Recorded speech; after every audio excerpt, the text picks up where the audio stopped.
Debout face à la mer, Hark Olufs contemple l'immensité. Il rêve de longs voyages et de terres lointaines, de devenir capitaine comme son père.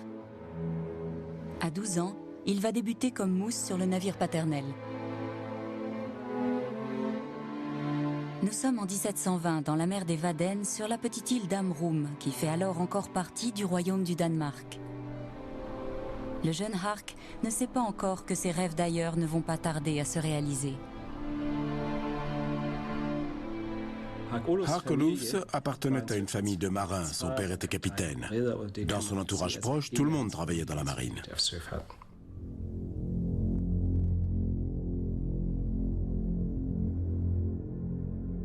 Hark Olufs est mort jeune, à seulement 46 ans.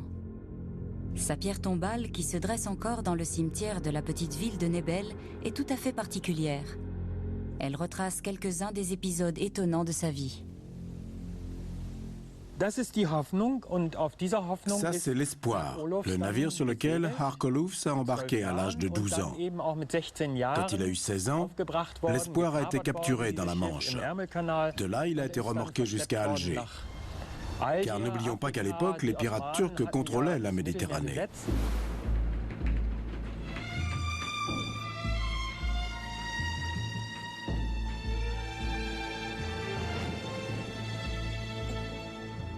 En 1724, Hark navigue sur le bâtiment de son père. Le navire, parti de Nantes, fait route vers Hambourg lorsqu'il est arraisonné par des pirates au large de l'archipel des Sorlingues.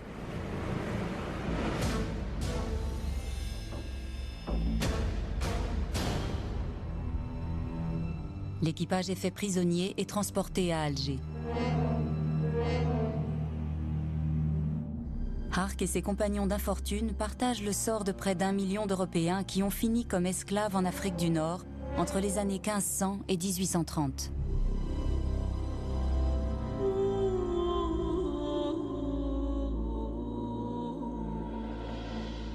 L'histoire de Hark est exceptionnelle.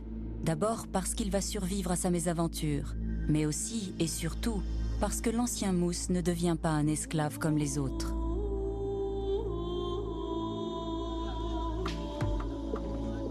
Je fus vendu à Alger pour 1000 pièces de la monnaie locale, l'équivalent de 500 riksdal.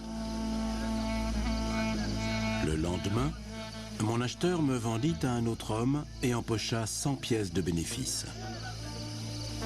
Je restais 2 semaines chez mon nouveau maître. Je travaillais au jardin à récolter des feuilles de mûrier pour nourrir les vers à soie. J'étais aussi chargé de la corvée d'eau et du ménage de la maisonnée.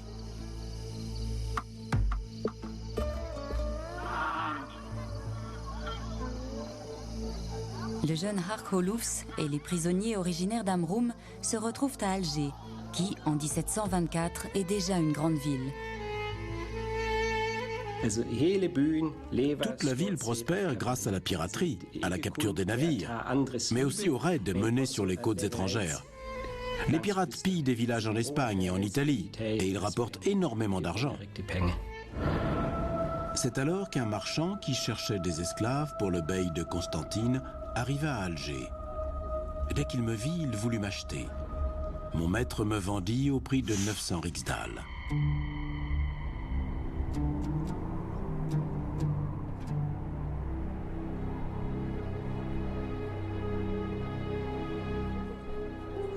Je partis donc pour Constantine, où mon nouveau maître, le bey Hassem, exerçait le pouvoir d'un petit roi. Lorsque j'entrai à son service, c'était déjà un vieillard vénérable. D'une nature fantasque et chaleureuse, il était rompu à l'art de la guerre. Le bey a 2 épouses. 40 serviteurs sont à leur service, dont 4 eunuques qui sont les valets de chambre de ces dames. Le bey lui-même possédait entre 30 et 40 valets, dont la moitié sont des renégats. Je devins l'un d'entre eux. La principale menace vient du Maroc, d'Algérie, de Tunis et de Tripoli, qui forment alors la côte des Barbaresques. C'est de là que les pirates, soutenus par ces États, lancent leurs attaques contre les navires marchands européens.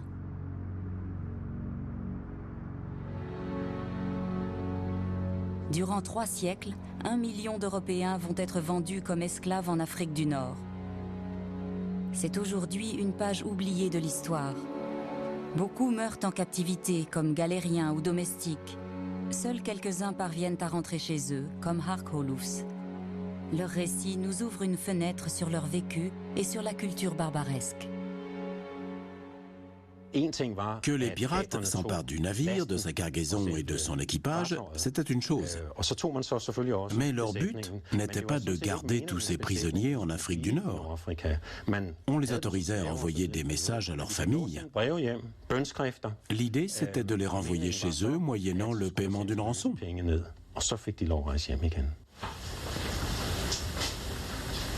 Dans toute l'Europe, on trouve dans les archives des registres et des lettres qui décrivent les tâches dévolues aux esclaves.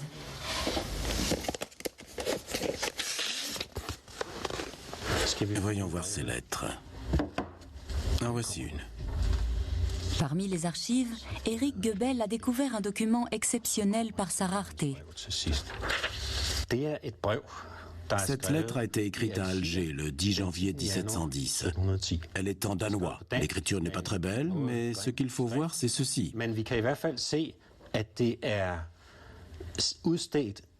Cette lettre est pour mon père, Jens Hansen, capitaine à Røn, sur l'île de Bornholm.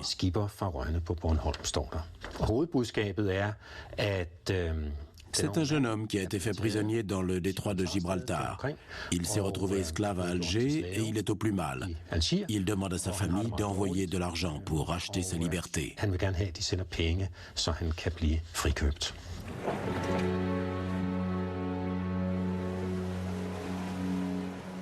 Parmi ces esclaves blancs, entre 4 et 5 000 sont scandinaves. Ce sont surtout des marins.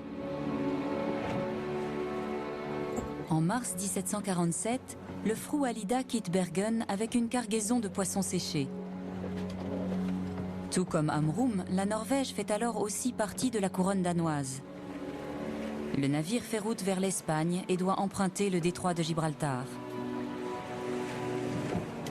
À son bord, le jeune Skram, âgé de 19 ans, est déjà un marin expérimenté. Le Fru Alida a franchi le détroit de Gibraltar sans encombre. Il a déchargé une partie de sa cargaison de poissons séchés à Barcelone avant de mettre le cap sur Livourne. Là, tout s'est passé comme prévu. Le reste de la cargaison a pu être livré. Mais quand le navire est reparti en direction de la Sardaigne, il a été attaqué par 2 bateaux tunisiens qui ont tiré des coups de canon en guise de sommation.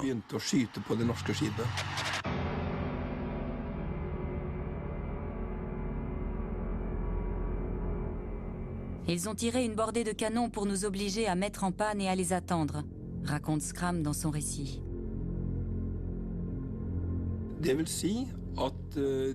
Les pirates leur ont donné l'ordre de ralentir pour permettre à leur navire de venir se placer à côté d'eux. Beaucoup de pirates étaient des esclaves européens convertis à l'islam. On les appelait les renégats. Les marins les craignaient plus que tout car ils étaient connus pour leur sauvagerie. La piraterie sur la côte des Barbaresques n'aurait pas pu exister sans la participation de ces anciens marins européens qui s'étaient convertis à l'islam.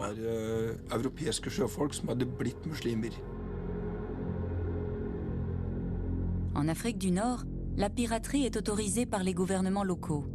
Une situation qui découle directement des conflits qui opposent depuis le XVIe siècle l'Europe chrétienne et les nations musulmanes du Maghreb. Cette guerre qui ne dit pas son nom s'est propagée jusque dans l'Atlantique. Le monde musulman se considère en guerre avec la chrétienté. Pour eux, c'est le djihad, la guerre sainte. C'est pour cela qu'a été créée cette piraterie. Elle permettait de puiser des esclaves dans le vivier des prisonniers de guerre pour les vendre dans les pays arabes.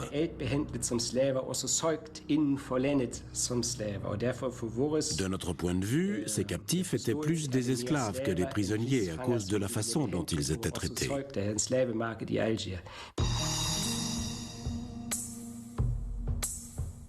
À l'époque, Alger est dirigée par une élite turque qui tient sous sa domination berbères, arabes, juifs, esclaves chrétiens et renégats. Les Turcs se sont servis des esclaves pour conserver leur pouvoir sur la population locale. Par conséquent, à Alger, les captifs avaient une grande importance aux yeux de la classe dirigeante.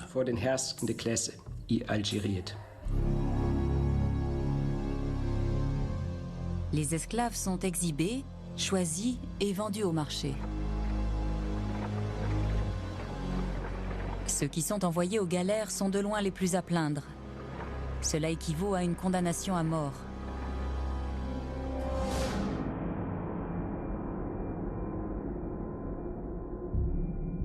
Le maître a le pouvoir de vie et de mort sur ses esclaves. Il peut les punir ou les tuer selon son bon vouloir. Le plus souvent, les châtiments prennent la forme de coups de bâton sur les pieds, mais la flagellation, l'amputation du nez et des oreilles ainsi que les exécutions sont aussi pratiques courantes. Mais avant tout, l'esclave est utilisé pour sa force de travail. Un esclave peut être amené à travailler dans les carrières. Certains sont domestiques et s'occupent de tâches ménagères, ce qui est un statut très bas.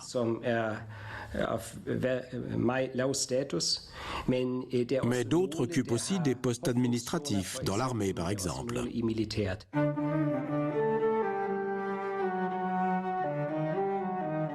Les esclaves chrétiens sont également chargés des métiers proscrits par le Coran. Les maisons closes et les auberges sont tenues par des esclaves, car l'islam interdit ce genre de commerce aux musulmans.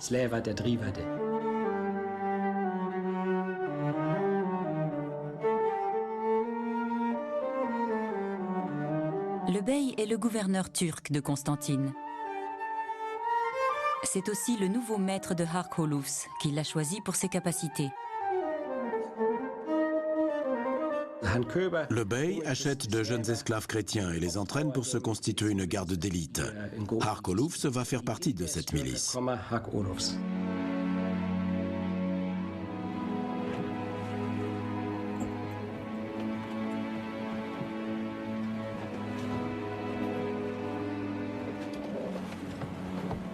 Revenons au Fru Alida qui vient de tomber aux mains des pirates. Skram et ses compagnons norvégiens prennent place à bord des vaisseaux pirates sous la contrainte.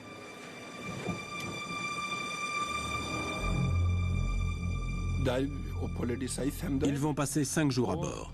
Ce qui se produit à ce moment-là est assez surprenant. Skram, lui, est persuadé que les pirates tunisiens vont les maltraiter.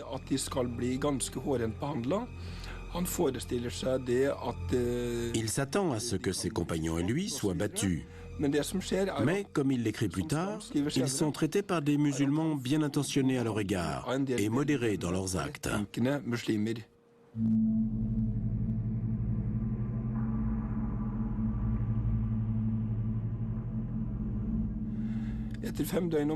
Après 5 jours de navigation, il arrive à la Goulette et de là, tout l'équipage est conduit en procession à Tunis.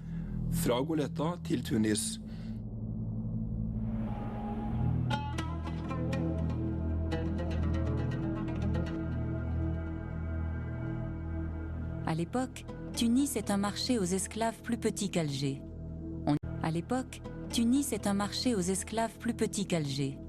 On y trouve malgré tout des captifs issus de toute l'Europe. Skram et les autres marins sont alignés au marché et vendus. Tunis est alors un État esclavagiste qui vit de la traite. On y vend à la fois des esclaves noirs qui arrivent avec les caravanes du Sahara et des chrétiens.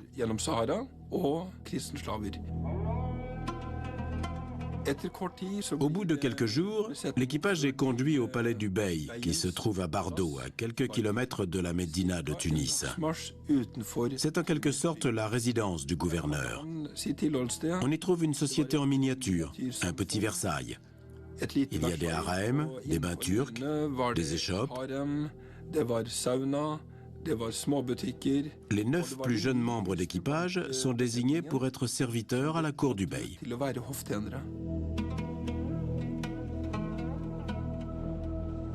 Aujourd'hui, le palais du Bardo jouxte la capitale tunisienne. La moitié du bâtiment a été convertie en musée, tandis que l'autre accueille le Parlement tunisien. Sadek Boubaker a enquêté sur le sort des esclaves à Tunis. Au Bardo, il y avait une chapelle pour les captifs qui vivaient au Bardo.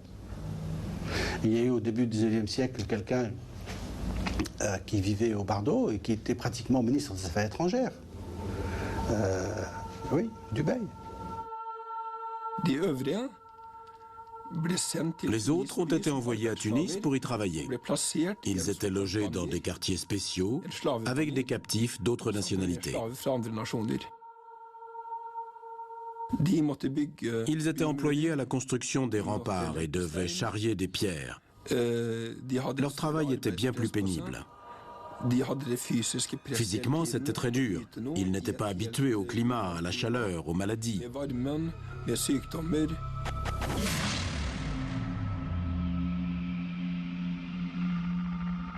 La torture est courante. Scram raconte comment d'autres captifs européens ont reçu 300 coups de fouet ou de verge sur la plante des pieds pour des motifs insignifiants.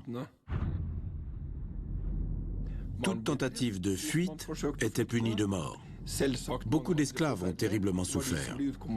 Prenez par exemple ceux qui ont été envoyés aux galères jusqu'à la fin de leur vie.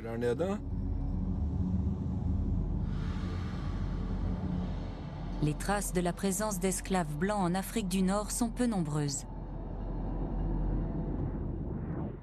Il est très difficile de pouvoir suivre leur itinéraire. Parce que, à partir du moment où ils prennent un nom musulman ou arabe, au bout de quelques générations, ils disparaissent dans la société. On peut repérer d'autres traces par les noms. Par exemple, Zgolli. Zgolli qui veut dire sicilien. Ou bien Ferrare, le Ferrare de Ferrare. Ou Napolitan, de napolitain. Ou les Sancho, l'espagnol. D'autres noms comme ça qui restent, mais ils restent surtout dans les régions où il y avait soit des bagnes, des endroits où on mettait les captifs, comme par exemple à Portofarina. Jusqu'à aujourd'hui, beaucoup de familles portent des noms qui sont d'origine évidente européenne.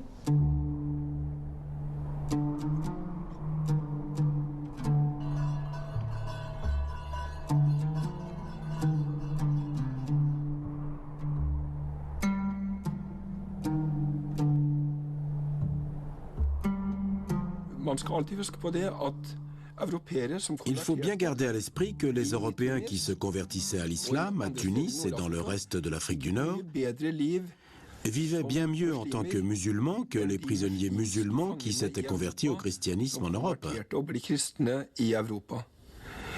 Ceux-là sont restés pauvres toute leur vie et n'ont jamais été intégrés à la société, alors que les renégats l'ont été.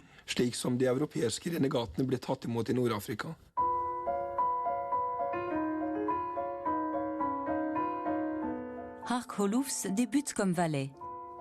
Mais le jeune Danois apprend vite. Bientôt, il parle le turc, l'arabe et la lingua franca, qui mélange des langues parlées tout autour du bassin méditerranéen. Au bout de 3 ans et demi, il est promu au rang de trésorier et reçoit un lopin de terre, des chameaux, des moutons et même des serviteurs, et ceci en dépit de son statut d'esclave. Hark Holoufs est aussi chargé des basses œuvres du bey.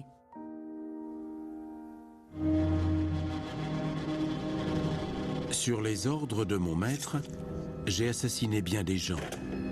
J'ai aussi tué sans ordre. J'avais la pleine confiance du bey.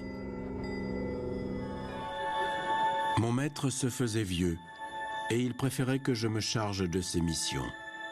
Souvent, lorsqu'il s'allongeait pour la sieste, j'allais accomplir une exécution avant son réveil.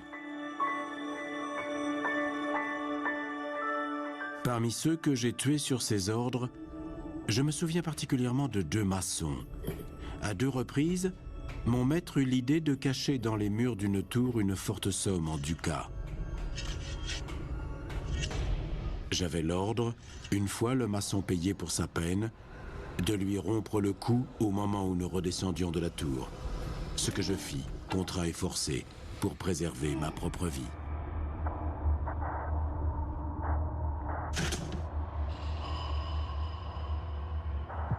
Mon maître avait deux raisons d'agir ainsi.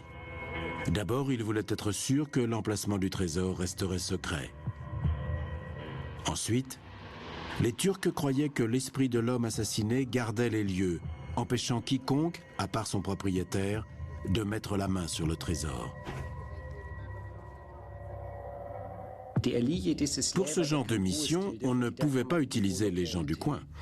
Il fallait que ce soient des esclaves. Les Turcs les ont intégrés dans leur système de répression en Afrique du Nord. Cela montre que les habitants ne se souciaient pas des esclaves, qui étaient dans une situation très précaire. Tant qu'ils étaient associés au pouvoir, ils étaient respectés. Mais s'ils tombaient entre les mains de la population, c'en était fini d'eux.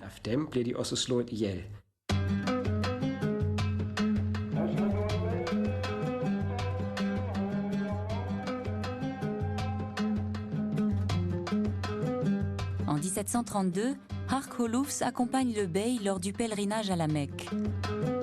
Le voyage dure 13 mois. 6000 personnes composent la caravane. Hark s'est forcément converti à l'islam. Sinon, il n'aurait pas pu être du voyage. Il écrit dans son autobiographie qu'il est allé à la Mecque et que seuls les musulmans pouvaient entrer dans la ville. Cela prouve qu'il s'est converti, même s'il écrit par ailleurs qu'il n'est jamais devenu musulman.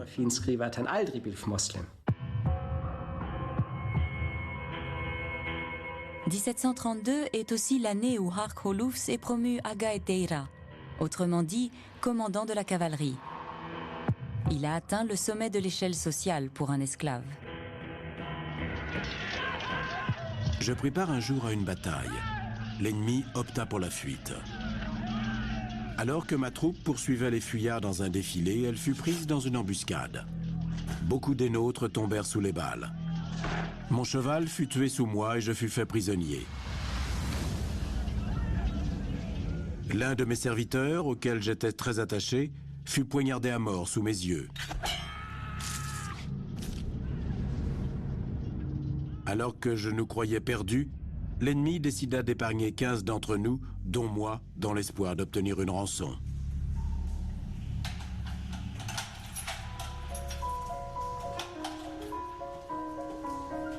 On m'emprisonna dans un donjon. Une femme vint me rendre visite. Elle était presque entièrement voilée. Seuls ses yeux et ses mains, couvertes de jolies couleurs, étaient visibles. Elle me posa plusieurs questions, après quoi je me jetai à ses pieds. Elle me demanda si les gens de mon pays croyaient en un Dieu qui régnerait sur le ciel et la terre.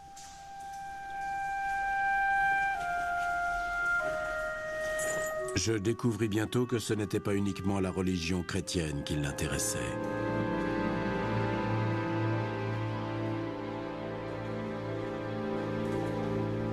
Lorsqu'elle repartit, je la suppliai à haute voix de plaider ma cause. « Chut !» répondit-elle, « ne parle pas si fort. » Soudain, je pris peur qu'elle ne regrettât ses bontés.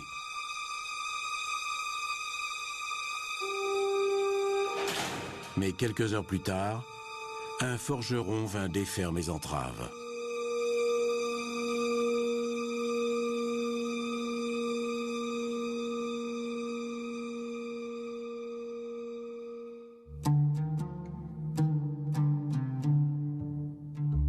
À Tunis, Ali Pacha règne depuis le palais Bardo.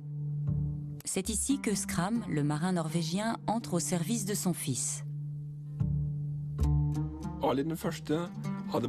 Ali avait de nombreuses épouses et des maîtresses, mais il ne s'intéressait pas à l'une d'entre elles, qui du coup a pris un esclave chrétien comme amant.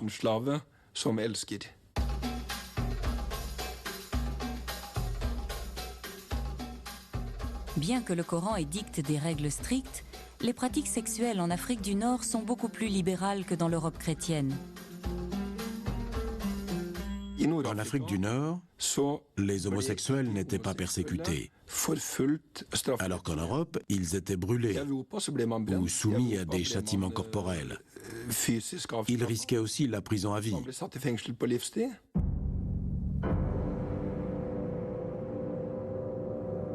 Pour la plupart des esclaves de la côte des Barbaresques, la vie est un enfer.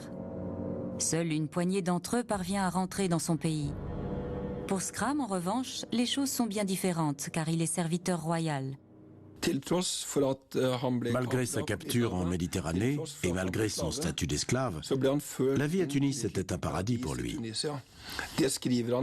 Dans son récit, il écrit « Il ne me manquait rien à part ma liberté ». L'avantage, c'est qu'il entre au service du prince à Tunis, qui est d'une nature clémente. Des négociations s'engagent entre le royaume du Danemark et les autorités de Tunis pour la libération des marins norvégiens. À un moment, le prince exige 2 chevaux et des haches en échange de la liberté de Scram.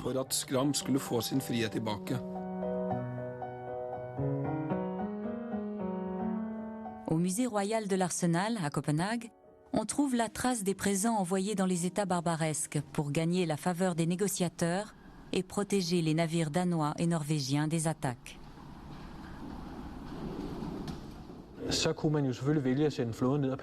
Bien sûr, le gouvernement danois aurait pu envoyer une flotte pour patrouiller, mais ce n'était pas possible. À la place, ils ont tenté d'obtenir un accord avec les États de la côte des Barbaresques. En gros, il s'agissait d'acheter la tranquillité des navires de la couronne.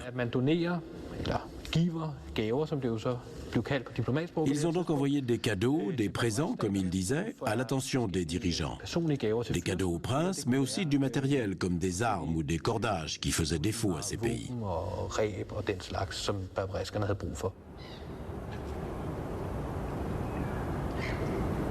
Les archives royales danoises ont conservé plusieurs documents liés à ces accords.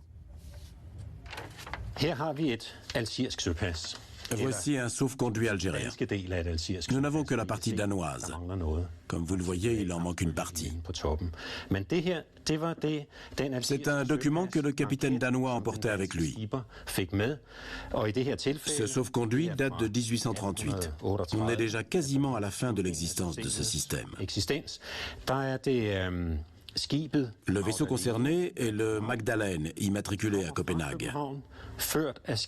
Il a effectué un voyage depuis la capitale. Son capitaine était Jacob Ebert et il devait emprunter le détroit de Gibraltar. Les pirates algériens, de leur côté, avaient reçu la partie supérieure du document envoyé depuis le Danemark et qui correspondait parfaitement avec la partie inférieure. Le capitaine danois présentait sa partie, le pirate la sienne, et si les deux s'emboîtaient, cela signifiait que le navire danois venait d'un pays qui s'était acquitté du droit de passage. Le roi avait payé, donc le bateau pouvait naviguer librement.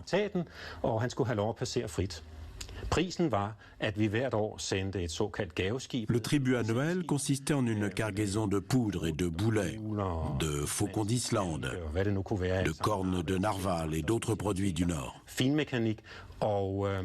C'était de cette manière que le traité était scellé.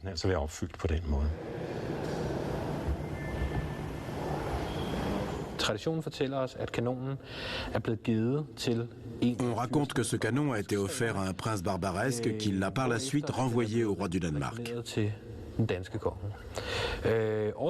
Apparemment, avant de l'offrir, les Danois ont transformé le monogramme de barbaresque qui l'a par la suite renvoyé au roi du Danemark.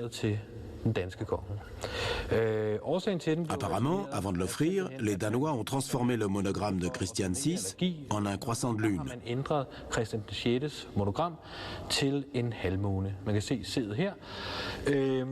Le problème, c'est que cette forme en C représente une lune décroissante. Or, la tradition veut que la puissance de l'islam soit symbolisée par une lune croissante.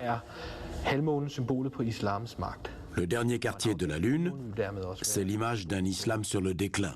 Ce n'est pas un symbole très indiqué quand on offre un canon à un prince.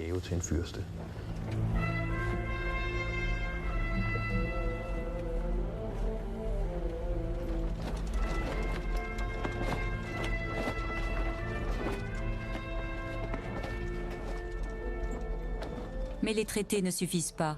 La piraterie continue de faire des victimes. À Copenhague, un fonds pour payer la rançon des esclaves est créé.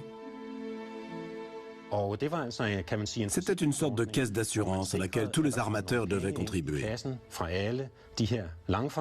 L'argent servait à racheter la liberté des captifs retenus comme esclaves en Afrique du Nord.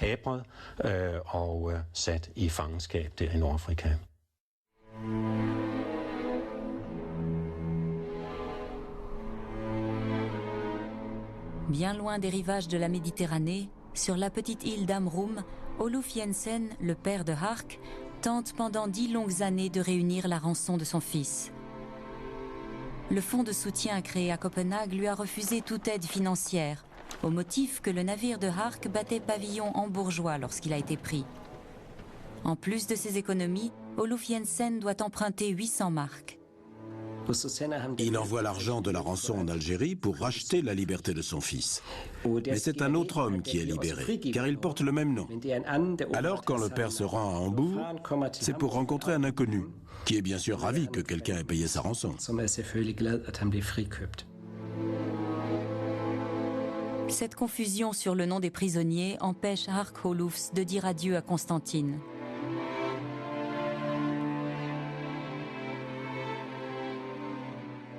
Voilà 16 ans qu'il a quitté sa terre natale et 12 années qu'il vit en esclavage. De ce qu'il ressent, de son désir de rester en Afrique du Nord ou de repartir, nous ne savons rien. Mais de ce côté-là de la Méditerranée, son avenir est incertain.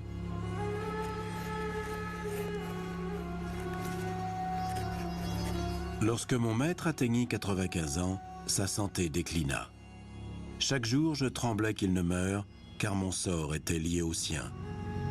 Il faut savoir que les esclaves les mieux lotis, ceux qui jouissent de la confiance du chef, s'attirent les foudres du nouveau maître.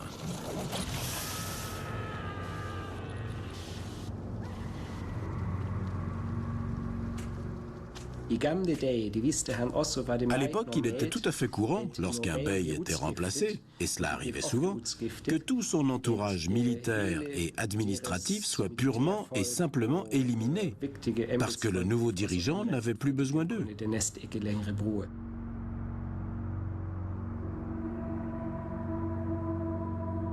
J'avais prévu de m'enfuir sitôt mon maître décédé, mais il devança mon intention. Il m'annonça que je pouvais quitter Constantine. J'étais libre.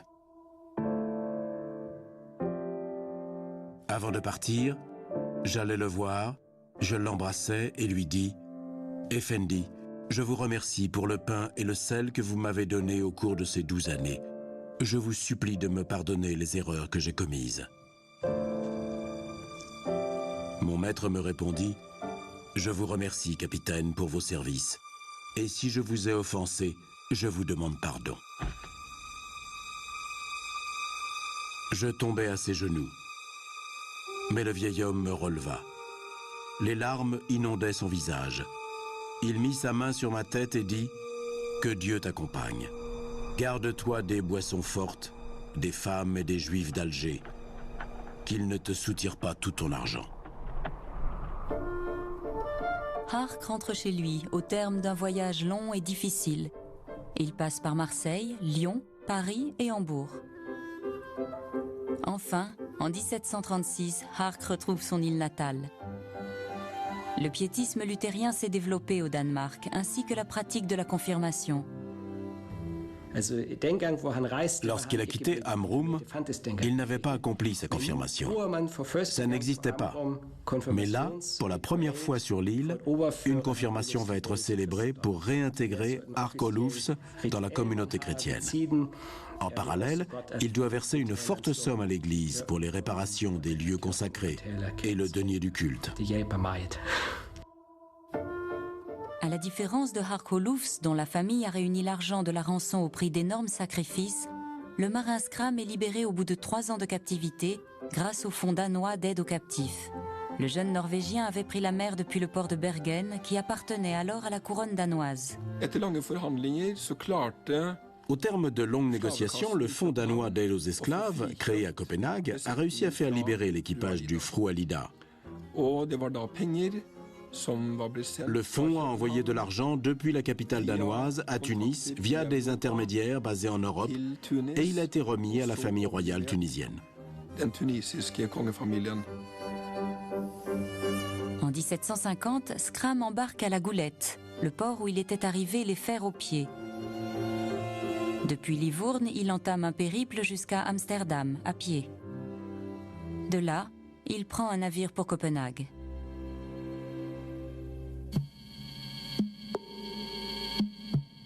C'est en 1747 que l'autobiographie de Hark Olufs est publiée en danois. L'ouvrage connaît immédiatement le succès.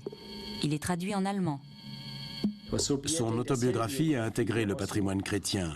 Elle était citée pendant les homélies, car après tout, voilà l'histoire d'un homme qui a connu l'esclavage, mais qui n'a jamais oublié sa foi. C'était tout à fait ce que l'Église recherchait.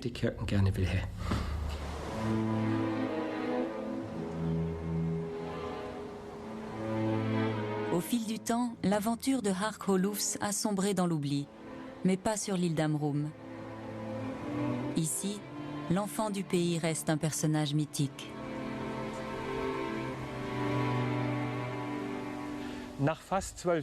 Après plus d'une décennie, Hark Olufs a regagné Amrum.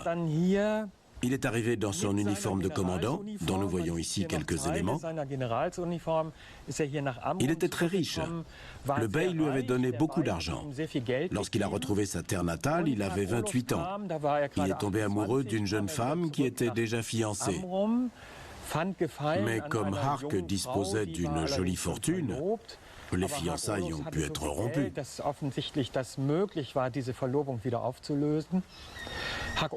Le roi du Danemark lui a offert un poste, mais cela l'obligeait à déménager à Copenhague. Alors il a décliné, surtout qu'il avait déjà assez d'argent. Il voulait rester sur son île. Il est devenu receveur d'épaves, mais ce n'était pas l'idéal, parce que les habitants d'Amrum trouvaient toujours les débris avant. Hark Olufs n'a pas fait de vieux os. À 46 ans, il est mort brutalement. Il avait 5 enfants. Toute sa famille était à l'église. Et quand ils sont rentrés, il était mort.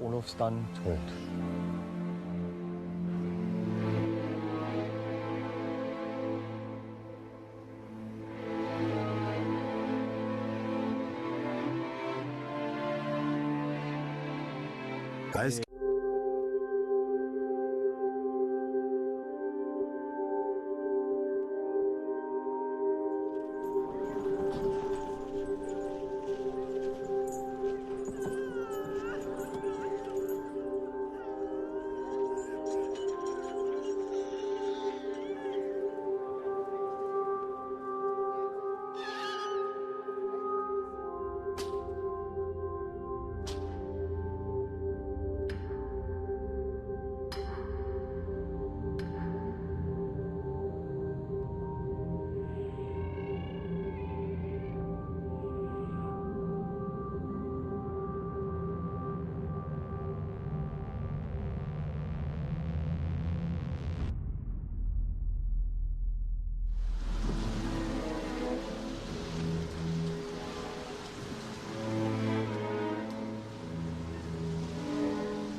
Le temps varie continuellement sur les côtes des îles Westman au large de l'Islande.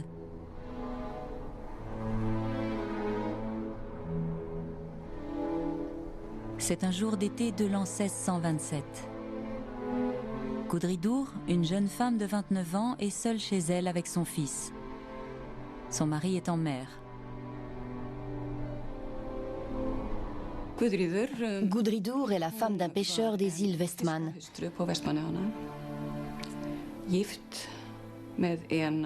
Un de ces jeunes hommes forts qui n'ont pas peur d'affronter l'océan. Le jeune couple a un petit garçon.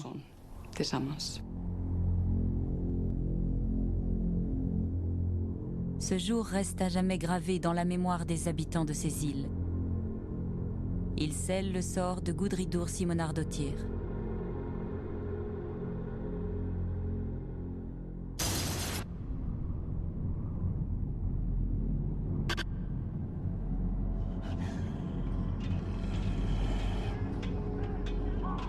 C'était un spectacle au-delà de tout ce qu'on peut imaginer.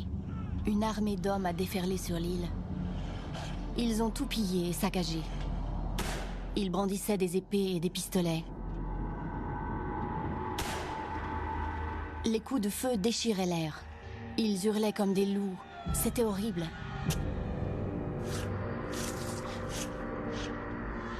J'aurais voulu me couvrir les yeux, mais j'avais les mains liées dans le dos.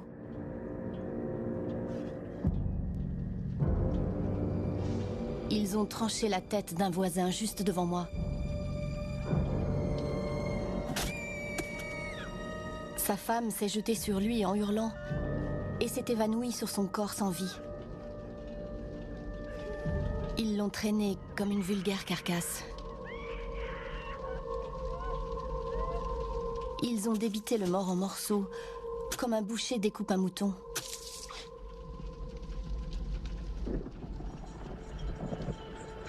Ils ont emmené sa femme vers les maisons et l'ont jetée avec les autres prisonniers. Je n'ai pas tardé à la rejoindre. Nous étions entassés, femmes, enfants et vieillards gémissants. Il y avait beaucoup de aînés aussi.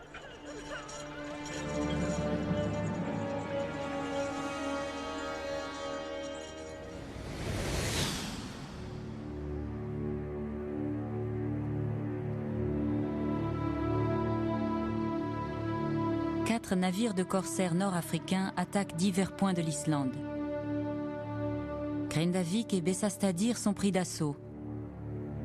Les pirates sont sans pitié. Plus d'une centaine d'Islandais périssent sous leurs coups. De nombreux Danois sont faits prisonniers. Le 16 juillet 1627, le glas sonne pour les îles Westman. Ici, le massacre est sanglant. Il restera dans les mémoires comme le raid des pirates turcs.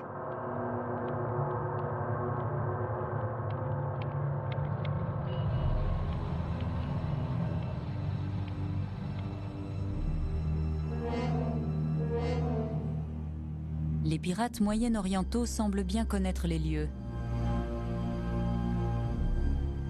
Un traître islandais les renseigne certainement. Ils adaptent leur tactique aux circonstances, ce qui est la preuve de leur professionnalisme. Au lieu d'accoster les ports, ils ont débarqué dans des endroits complètement inattendus, où personne auparavant n'avait essayé de le faire. Non seulement ils y sont parvenus, mais ils ont réussi à kidnapper plus de 240 personnes. Ils en ont tué un certain nombre aussi, bien que ce n'était pas dans leurs intentions, parce que c'était autant de manque à gagner. Comme les insulaires ont tenté de se défendre, il y a eu des morts.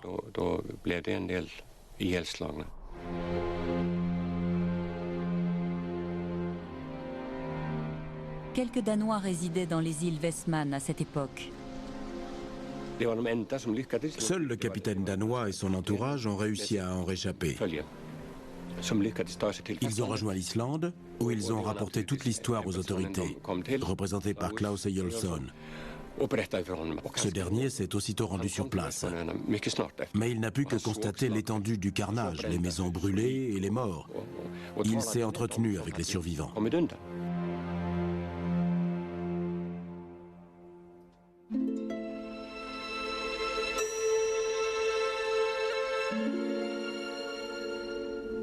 En 1627, l'Islande est sous domination danoise.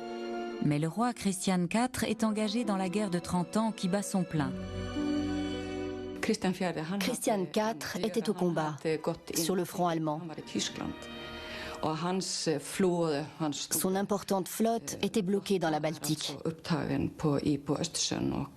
Il ne pouvait leur être d'aucun secours.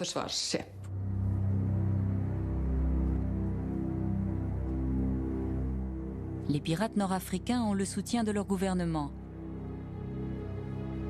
Ce sont des corsaires qui sévissent et prospèrent depuis le XVIe siècle, quand débutent des guerres incessantes entre l'Europe chrétienne et les nations islamiques d'Afrique du Nord. De la Méditerranée, les conflits s'étendent ensuite à l'Atlantique. La menace vient principalement du Maroc, d'Alger, de Tunis et de Tripoli, dans l'actuelle Libye.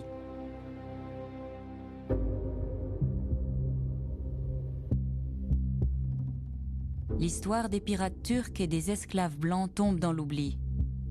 Peu de témoignages ont gardé la mémoire de ces terribles événements. On trouve cependant au musée maritime de Kronborg un petit tableau qui fait écho à un épisode tragique où encore une fois des Danois furent capturés et vendus comme esclaves en Afrique du Nord. Tout commence en 1796, quand un nouveau pacha accède au pouvoir à Tripoli. C'est ce qu'on voit en toile de fond, les tours de la ville de Tripoli. Considérant que le Danemark ne l'avait pas suffisamment honoré de présent, le pacha déclare la guerre. Par la suite, un nombre considérable de navires danois furent capturés. Les bateaux étaient saisis et leur équipage fait prisonnier.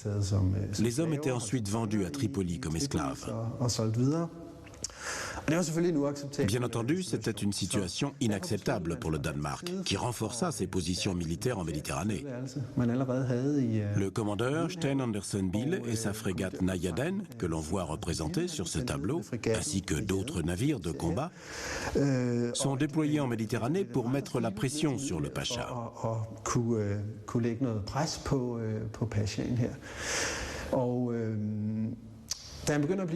Sous les tirs ennemis, il quitte le port, entraînant ses assaillants sur leurs 6 navires à sa poursuite. Puis il opère ce qu'on appelle dans le jargon des marins un pilonnement. C'est un mouvement qui fait ralentir soudainement le bateau. Le commandeur s'arrête et attend que les 6 bâtiments à ses trousses soient suffisamment prêts pour ouvrir le feu.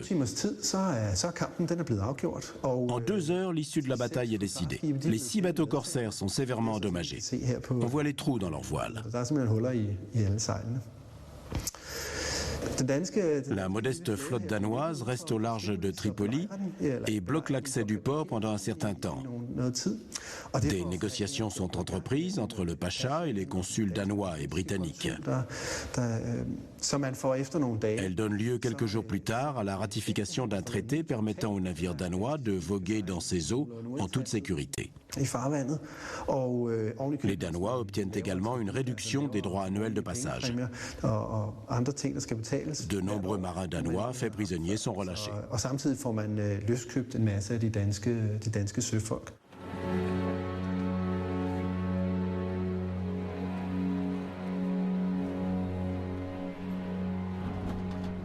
Des navires suédois sont également victimes des corsaires nord-africains. En août 1754, le Mercurius vogue vers Naples depuis Dublin, les cales pleines de cuir brut. Le trajet se fait sans encombre et il passe le détroit de Gibraltar sans rencontrer de difficultés. Au large de Carthage, quelque chose éveille les soupçons du capitaine Marcus Berg.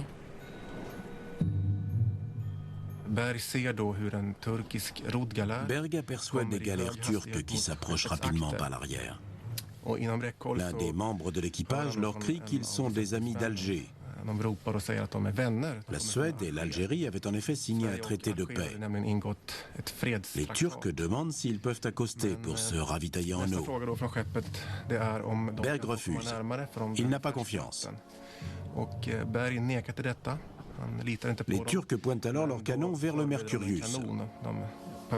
Berg change d'avis pour éviter que les choses ne s'enveniment. Il envoie son second et 2 marins à bord d'un canot pour prendre les barils vides.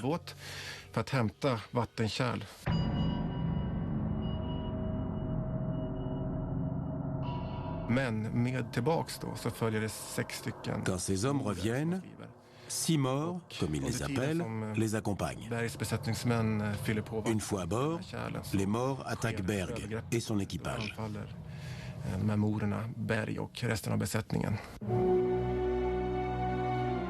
Marcus Berg est un homme marié de 40 ans.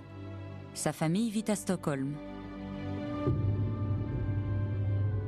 Il a 8 hommes plus jeunes que lui sous son commandement. Tous sont capturés.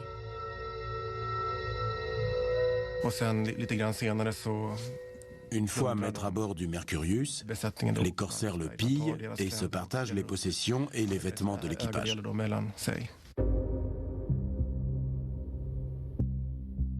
La plupart des pirates sont des renégats, d'anciens esclaves d'Europe convertis à l'islam. Ce sont souvent les plus brutaux. Parmi les capitaines de la flotte qui attaquent l'Islande, il y avait un renégat allemand ou hollandais, un certain Murat Reis, un pirate très connu.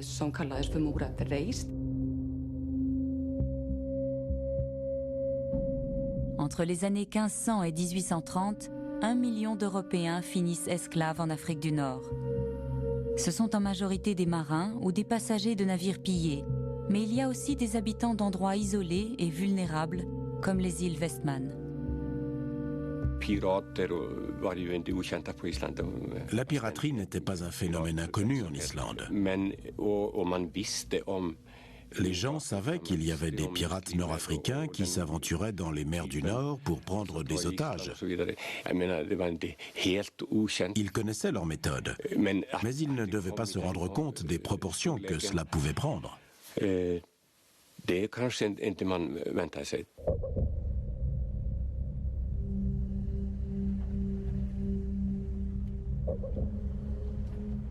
400 Islandais sont embarqués de force pour l'Afrique du Nord. Le voyage dure 1 mois. En août 1627, les navires atteignent les côtes d'Alger avec leur cargaison de prisonniers. Parmi eux, Gudridur Simonardottir et son fils Solmundur.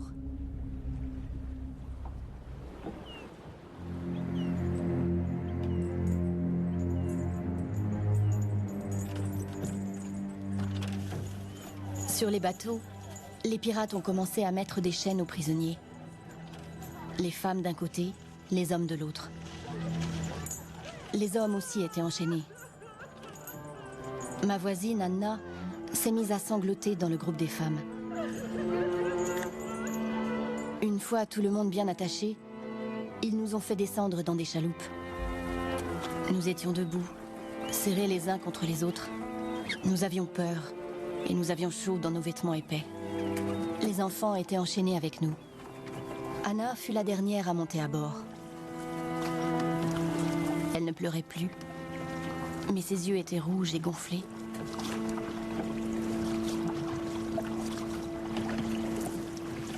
Les barques avançaient en file indienne. Nous sommes passés à côté d'immenses navires de guerre. J'ai gardé les yeux fixés sur la quille pour ne pas perdre l'équilibre.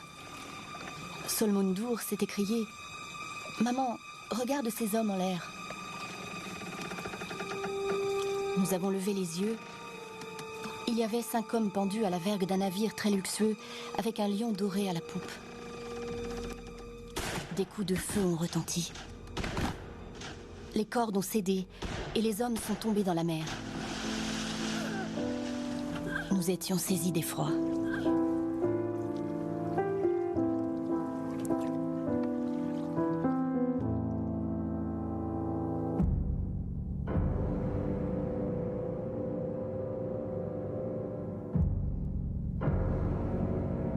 Les conditions de détention qui les attendent à Alger sont odieuses.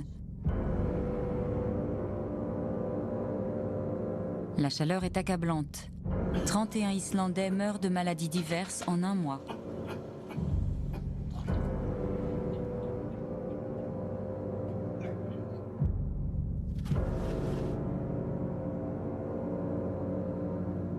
Oluf Aigilsson, le prêtre du village de Gudridur, rapportera par écrit ses mésaventures. Ce sont principalement ces témoignages qui nous renseignent sur le raid des pirates turcs et le sort de leurs prisonniers islandais.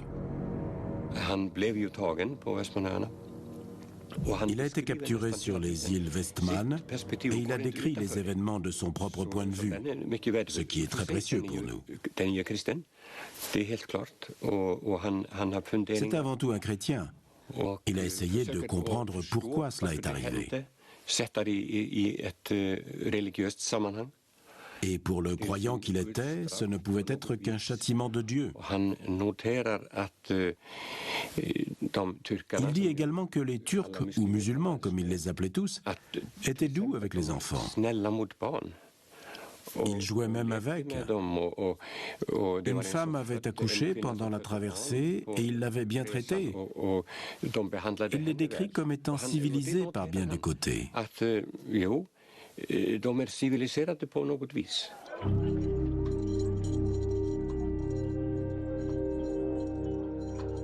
Au Louf, le prêtre, Gudridur, Solmundur, leur voisine Anna et les autres Islandais sont mis en vente sur le marché d'esclaves d'Alger.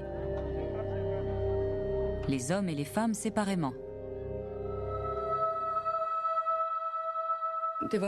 C'était très humiliant. Ils faisaient l'objet d'un examen physique minutieux. Les acheteurs vérifiaient leur mâchoire, leur faisaient ouvrir la bouche pour compter les dents. Ils les palpaient pour voir s'ils étaient suffisamment musclés.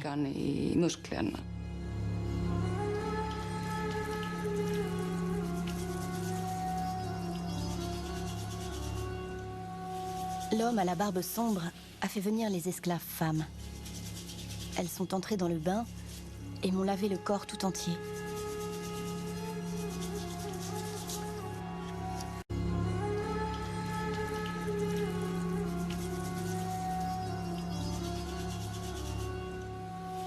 L'homme à la barbe sombre a fait venir les esclaves femmes. Elles sont entrées dans le bain et m'ont lavé le corps tout entier. Elles ont également déshabillé Solmundur pour le laver. Il s'est assis et a commencé à jouer avec l'eau.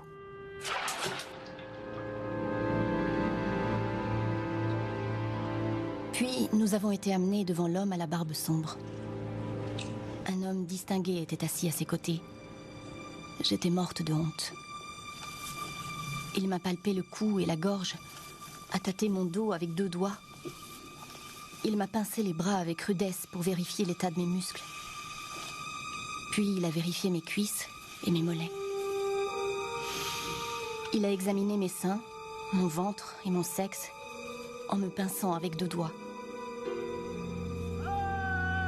J'ai tressailli et sans crier gare, Solmundur a mordu la main de l'homme. Ce dernier s'est mis en colère et l'a frappé tellement fort que son nez s'est mis à couler. L'homme a soulevé mon petit garçon et a retroussé son prépuce en le montrant à l'autre homme. Cela les amusait.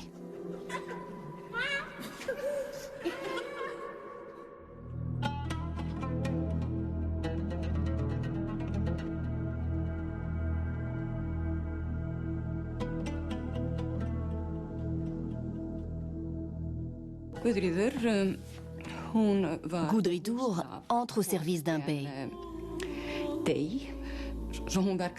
Elle va donc vivre dans la demeure d'un dignitaire, riche et influent.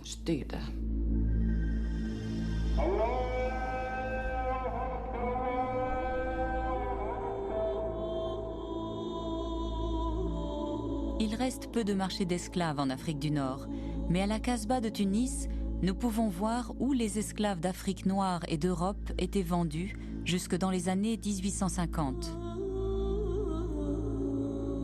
Évidemment, les plus belles passaient comme seconde, troisième ou épouse du bey, des ministres, et le reste, on les vendait. Il y avait également à Al-Berka, dans la Médina de Tunis, un grand marché d'esclaves. Je ne sais pas si vous connaissez ça. Et là aussi, on vendait, c'était 18e, 19e siècle. Tous les esclaves étaient vendus là.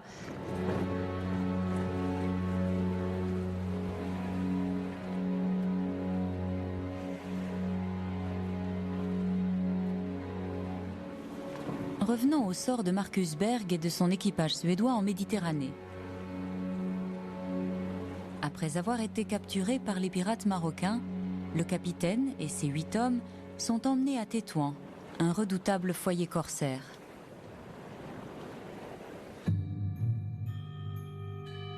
Les prisonniers possédant un talent peuvent espérer s'en sortir à Tétouan. Mais à 40 ans, le capitaine Berg est un vieil homme. Il sera vendu comme simple esclave au palais du sultan à Fès.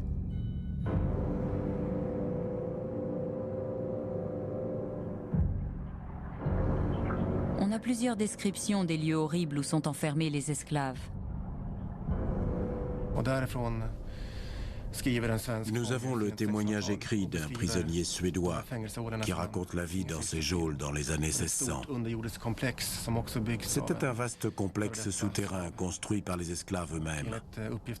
Il s'étendait apparemment sur plusieurs kilomètres à la ronde sous la ville. Les prisonniers étaient enchaînés au mur, assis. Les descriptions qu'en font les prisonniers sont empreintes d'horreur.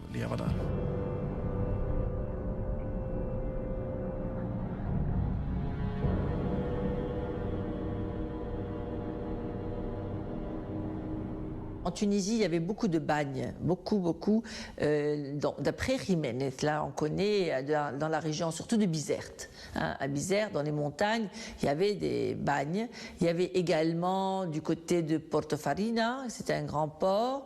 Il y avait des bagnes. Si, il y avait beaucoup de bagnes, des bagnes partout, puisqu'ils passaient pour le rachat de captifs et surtout pour, comment on dit, alléger leur peine, parce qu'il y en avait beaucoup qui étaient malades dans les bagnes. Bien entendu, ça faisait partie d'une grande structure dans le pays, les bagnes.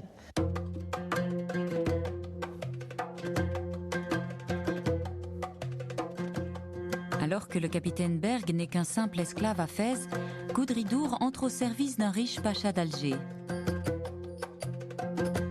On pense que le petit Solmundur reste à ses côtés, au moins durant les premières années. Elle a écrit une lettre d'amour à son mari. Cela faisait déjà quelques années qu'elle était esclave. La moitié seulement de la missive nous est parvenue. Il semblerait que son fils soit resté avec elle. Mais à la fin du fragment de la lettre, elle exprime des inquiétudes sur ce qu'il va advenir de lui.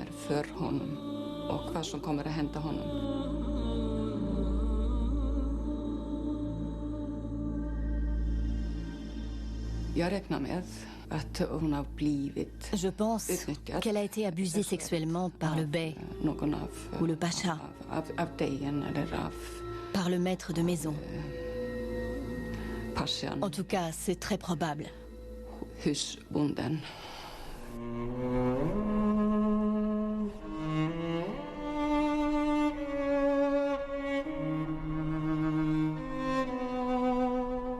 Pour Gudridur, le seul moyen de mettre fin à ce calvaire est d'avoir quelqu'un en Islande ou au Danemark qui accepte de payer une rançon pour sa libération.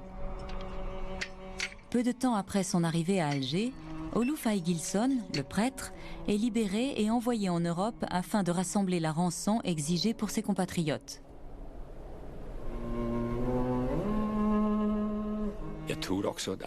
Un vieil homme comme lui ne leur était guère d'utilité. Il n'aurait certainement pas pu en tirer un bon prix. Et puis sa constitution n'en faisait pas un bon travailleur. Or, c'était un homme de lettres. Il était préférable de l'envoyer à Copenhague entamer les négociations avec le roi.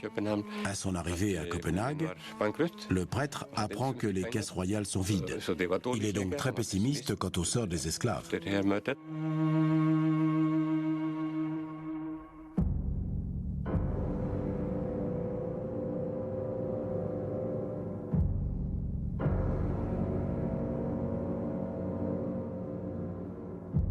Le capitaine Berg de Stockholm connaît l'enfer dans les trous à esclaves marocains à Fès.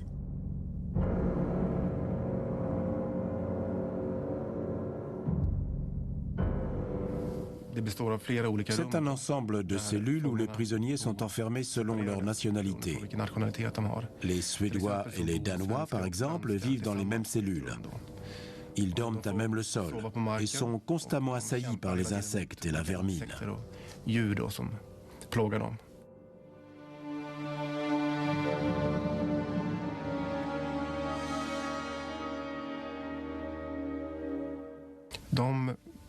Les travaux forcés consistent à creuser des trous, à abattre des maisons, à transporter des pierres et des gravats. Ils commencent au lever du soleil et travaillent sans s'arrêter jusqu'à 5 ou 6 heures du soir.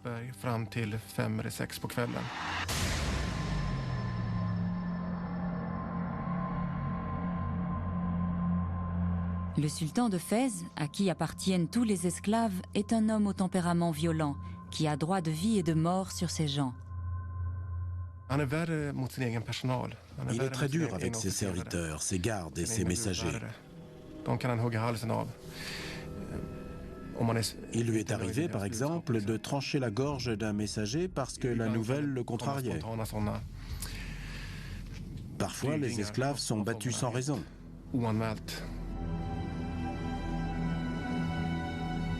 Dans cet enfer, la seule consolation de Marcus Berg est de savoir que ses compagnons de misère et lui valent encore de l'argent. Sinon, il serait tout simplement mis à mort.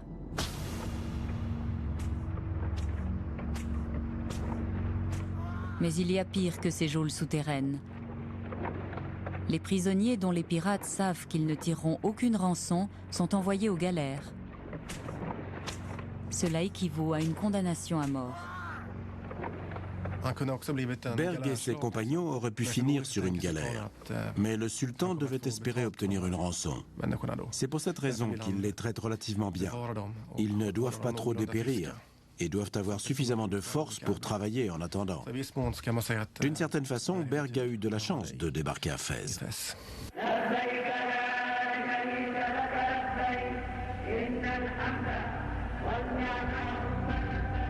Les esclaves chrétiens peuvent espérer une vie meilleure en Afrique du Nord s'ils se convertissent à l'islam.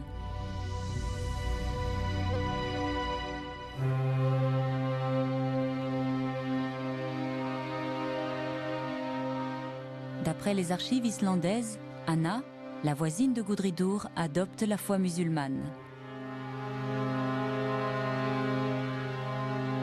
Et son maître la prend comme épouse. Ils ont eu beaucoup d'enfants et la communauté islandaise s'est sentie trahie. Ils l'ont décrite alors comme une personne hautaine qui prenait des airs de reine.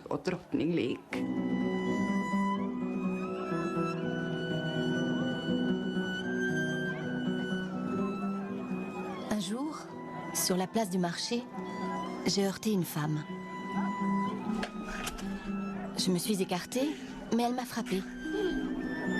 Je l'ai attrapée et j'ai commencé à la maudire.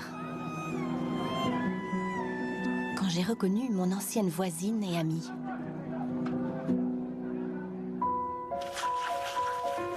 Deux jours plus tard, un messager s'est présenté tandis que je frottais le sol. Il venait de la part d'Anna et demandait à ma maîtresse la permission de lui rendre visite.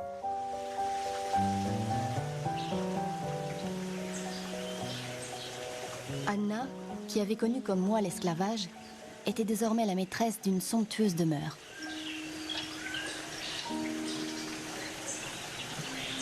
Anna est arrivée avec 4 enfants très bien habillés et portait un bébé dans ses bras. Mon cœur s'est emballé. Je me suis inclinée profondément devant ma chère amie. « Tu as l'air d'une reine », lui ai-je dit. Je n'osais à peine toucher sa main tendue. J'ai fixé les motifs au henné qui la recouvraient entièrement et j'ai reconnu des invocations de fertilité.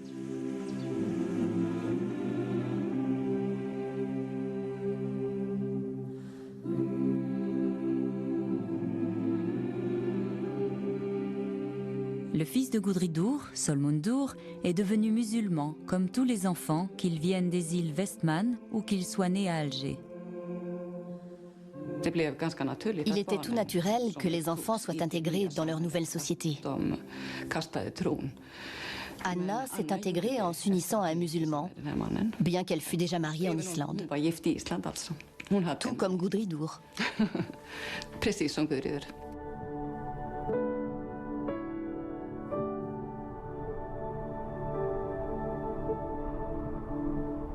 Au pays, le mari de Gudridur attend désespérément le retour de sa femme et de son fils. Cela fait maintenant 8 ans que Gudridur est esclave. Avec ses compatriotes, elle commence à perdre espoir d'être libérée. Les Islandais ont fait plusieurs requêtes auprès de leur roi à Copenhague. Ils lui demandaient de racheter leur liberté, mais en vain.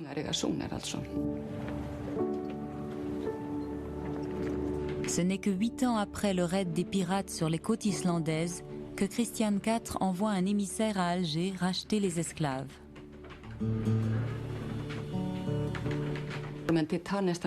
Cela lui a pris plus d'1 an pour négocier les termes de la libération de chaque esclave. Il faudra attendre mi-juin pour que soit rachetée la liberté de la dernière esclave, Gudridur.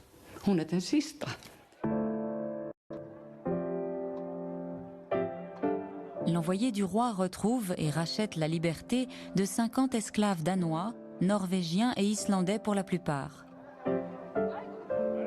Parmi eux, Gudridur et 27 autres femmes. Mais aucune trace de Solmundur. Il a été arraché à sa mère depuis longtemps et il est devenu musulman.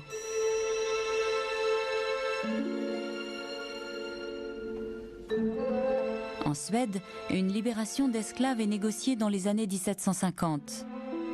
Le capitaine Marcus Berg est resté esclave 2 ans à Fès avant d'être libéré contre une rançon. Le 10 mai 1757, Berg revoit enfin Stockholm après un voyage de 10 mois. Il a été arraché à sa mère depuis longtemps et il est devenu musulman.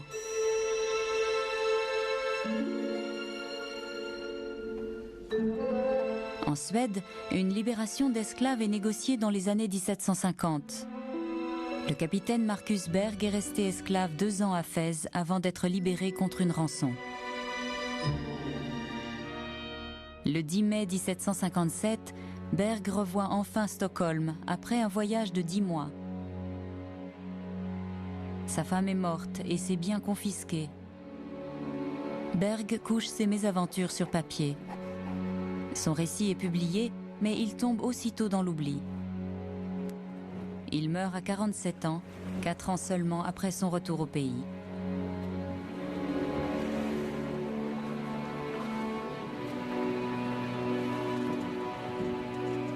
Marcus Berg et une grande partie de son équipage ont fini par être libérés. Mais la plupart des marins européens, réduits en esclavage, sont morts en Afrique du Nord, où se sont convertis. Aujourd'hui, il y a beaucoup de familles qui vous disent moi, ma grand-mère, arrière-arrière-grand-mère était une esclave ou elle a été achetée.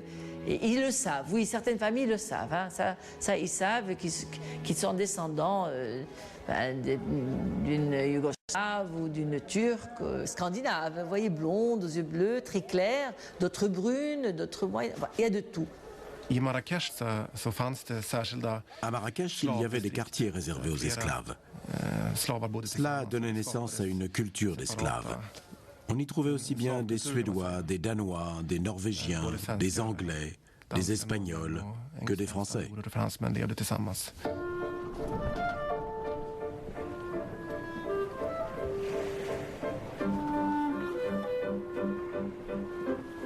Gudridur et les autres esclaves d'Alger ont une longue route devant eux avant de revoir leur patrie. Ils voguent vers Marseille, puis Narbonne avant de traverser le sud-ouest de la France vers Toulouse. Ils empruntent la Garonne pour rallier Bordeaux avant d'embarquer pour l'Angleterre, puis Amsterdam.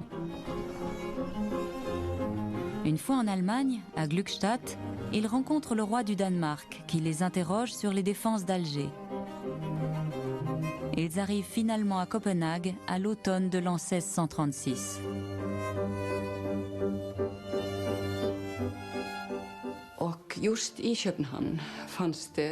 À Copenhague, un jeune étudiant en théologie de 22 ans, Hallgrimur Pétursson, est chargé de leur rééducation religieuse.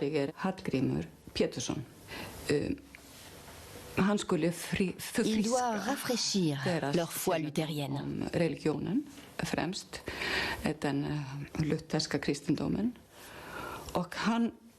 Il tombe follement amoureux de Gudridur Simonardóttir, âgée alors de 38 ans, soit 16 ans de plus que lui.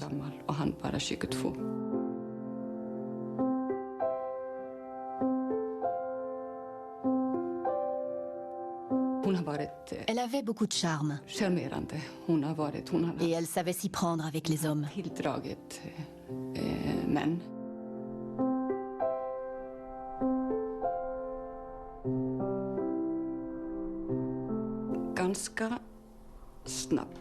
Plusieurs sources nous disent qu'elle est très vite tombée enceinte, alors même qu'elle devait retrouver son cher mari sur les îles Westman.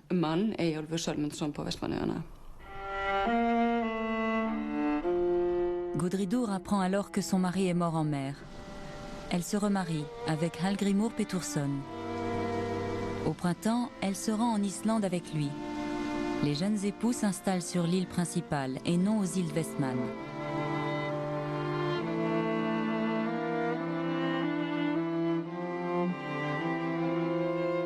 Hallgrímur devient pasteur.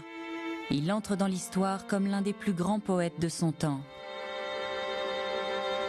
La réputation de Gudridur, quant à elle, reste longtemps entachée de mépris. On la tenait pour une païenne.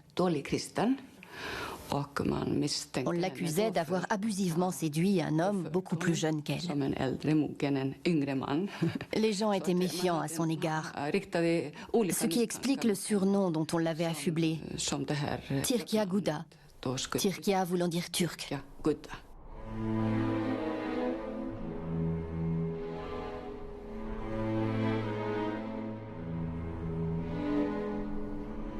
Personne ne sait ce qu'il advint de Solmundur en Afrique du Nord. Gudridur Simonardottir, elle, a survécu à son mari et à presque tous ses compagnons d'infortune esclaves à Alger.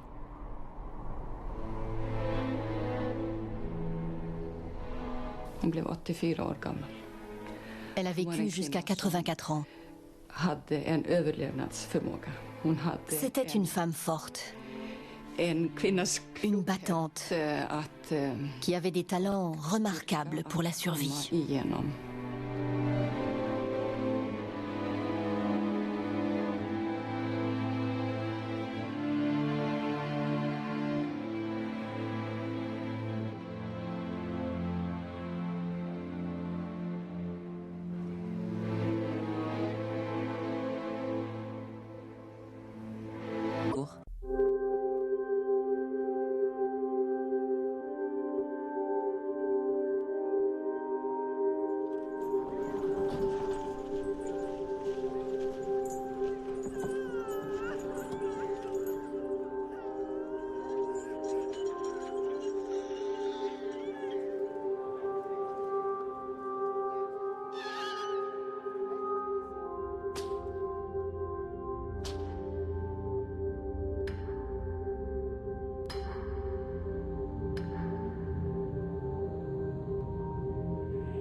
Le navire Sol rentre de Naples en Espagne. À son bord, un soldat espagnol. Il s'appelle Miguel. Un voyage fatidique pour celui qui devait devenir l'un des plus grands écrivains du monde.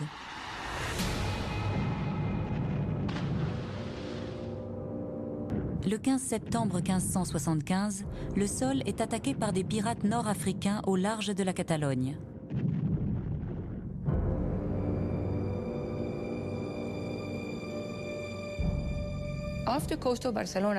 Au large de Barcelone, ils sont capturés par un groupe de corsaires algériens dont le capitaine s'appelait Dali Mami. La bataille est rude. Le capitaine et de nombreux marins et soldats y laissent la vie.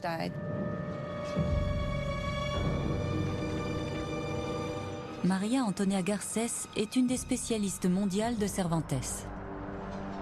Cervantes est capturé avec son frère Rodrigo. Il trouve une lettre de recommandation dans sa poche et il pense qu'il est un personnage important, qu'il était capitaine dans l'armée ou agent secret, quelqu'un de très très important. Donc ils mettent sa tête à prix pour une très forte somme, 500 escudos d'or, ce qui pour l'époque correspondrait à 25 000 $. C'est une somme énorme et on l'amène en captivité à Alger.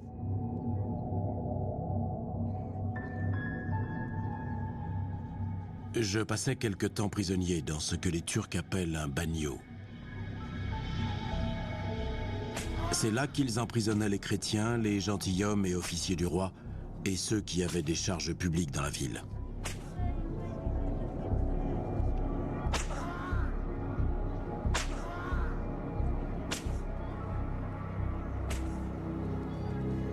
Je vécus dans ce bagne avec d'autres nobles et hauts dignitaires qu'on gardait pour demander une rançon. Comme j'étais capitaine, j'étais en compagnie des nobles et de ceux dont on espérait qu'ils rapporteraient gros. On me mit une chaîne et un boulet pour signifier que j'étais un captif en attente d'une rançon.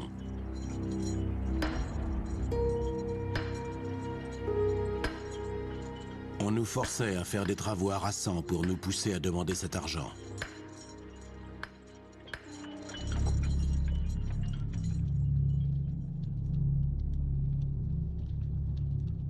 Il y avait deux bagnos principaux. Le bagno della Bastarda, où étaient enfermés les esclaves ordinaires, et le bagno royal, ou du gouverneur, où étaient Cervantes et des aristocrates, ceux dont on pouvait espérer de fortes rançons. Cervantes s'est retrouvé à plusieurs reprises à l'isolement, entravé par des chaînes sur tout le corps.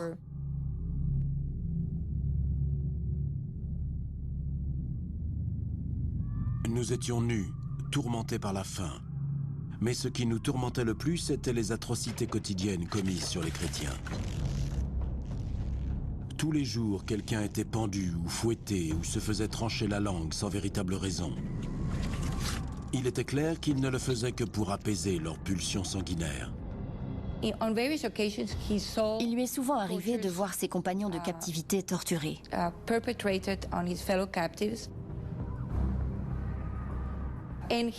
Lui-même a été menacé de mort.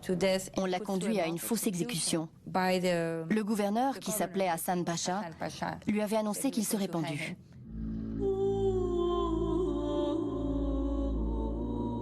Les Turcs sont la classe dirigeante en Afrique du Nord à l'époque de Cervantes. Ils dominent les Maures et les Berbères.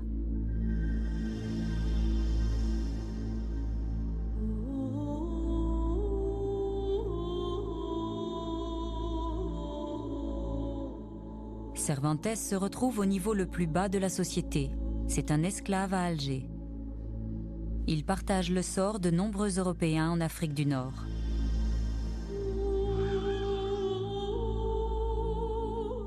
L'humanisme n'existe pas encore. C'est une époque violente.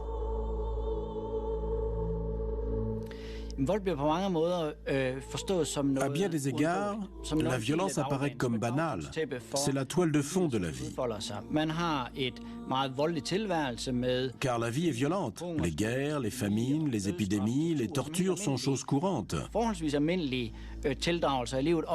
Les règles sociales, elles aussi, sont violentes. Les maris ont des comportements violents avec leurs femmes, leurs enfants, leurs domestiques. De même, le Seigneur est violent avec ses paysans et le roi avec tout le monde. La violence est la norme. On s'attendait à ce que la vie soit violente. Il n'y avait rien de choquant à cela, ça faisait partie du paysage.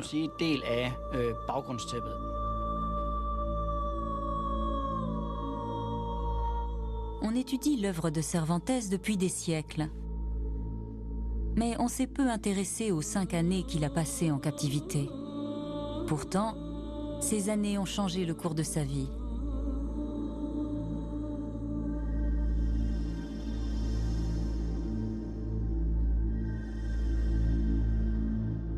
Si Cervantes n'avait pas été fait prisonnier par les pirates musulmans en 1575, il serait vraisemblablement devenu général et aurait combattu les protestants flamands. Il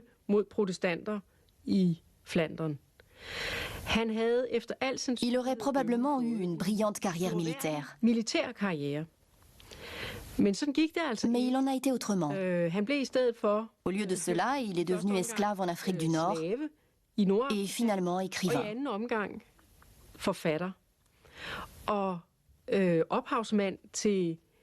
Il est l'auteur de ce que l'on considère comme le premier roman moderne de la littérature européenne.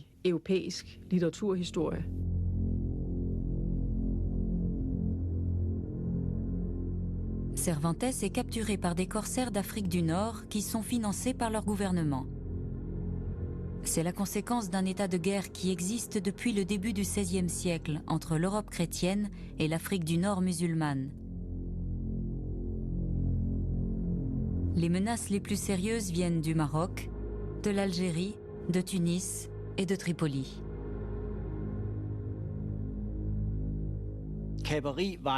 Pendant des siècles, le recours aux corsaires pour faire la guerre était tout à fait admis.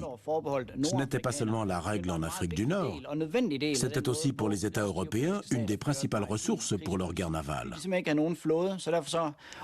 Comme ils n'avaient pas de flotte régulière, ils louaient les services de mercenaires dont le rôle était de harceler l'ennemi.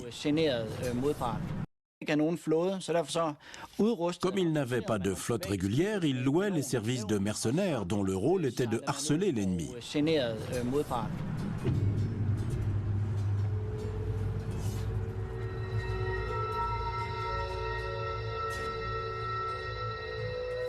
À partir du XVIe siècle, 1 million d'Européens sont réduits à l'esclavage en Afrique du Nord. Pour relativiser ce chiffre, il convient de mentionner qu'on compte aussi des esclaves musulmans en Europe et que les Européens ont réduit à l'esclavage un nombre beaucoup plus élevé d'Africains noirs pour les déporter en Amérique. Au XVIe siècle, la piraterie est monnaie courante. On vit avec la peur d'être attaqué en mer. C'est un risque majeur.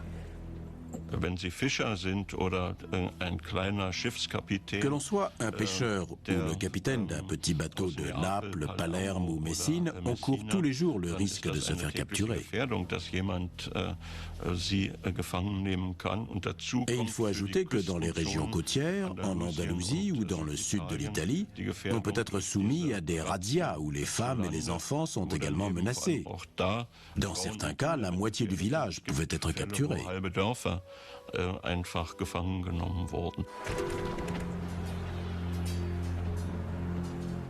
Au Danemark aussi, on a entendu parler des corsaires et des mercenaires musulmans. On savait ce qui se passait. Les capitales européennes étaient en contact permanent entre elles. Le dimanche, dans les églises, on faisait des quêtes pour l'argent des rançons. Les marins qui allaient de ville en ville colportaient les nouvelles. Holberg a été pris en chasse par un bateau pirate et a écrit cette histoire. Donc tout se savait.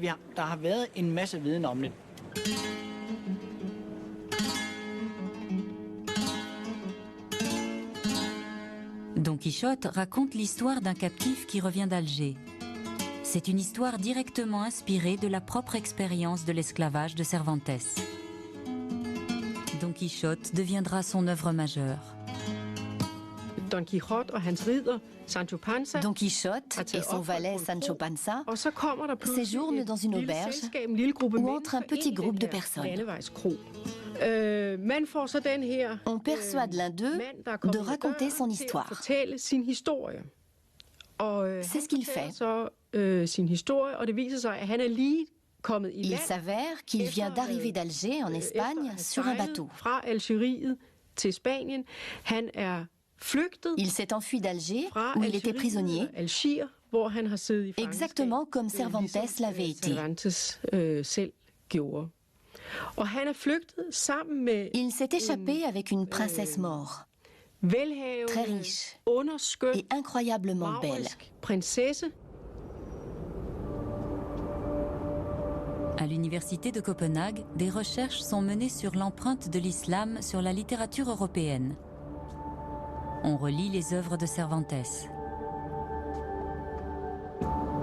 Dès ses premiers écrits, des pièces de théâtre, il parle des esclaves chrétiens en Afrique du Nord. Tout le monde s'accorde à dire que dans ses pièces, il emprunte beaucoup à ses expériences personnelles.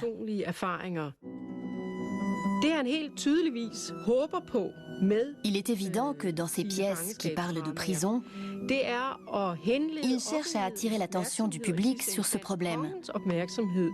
Et peut-être même de convaincre le roi d'envoyer sa flotte en Afrique du Nord pour libérer les captifs.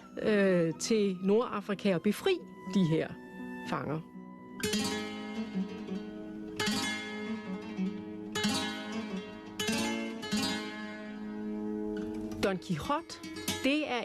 Quichotte est un projet complètement différent. Le but est de parodier les romans de chevalerie, très populaires à l'époque. Et ainsi de se moquer de la mentalité des Espagnols, de leurs prétentions et de leur culte de l'honneur.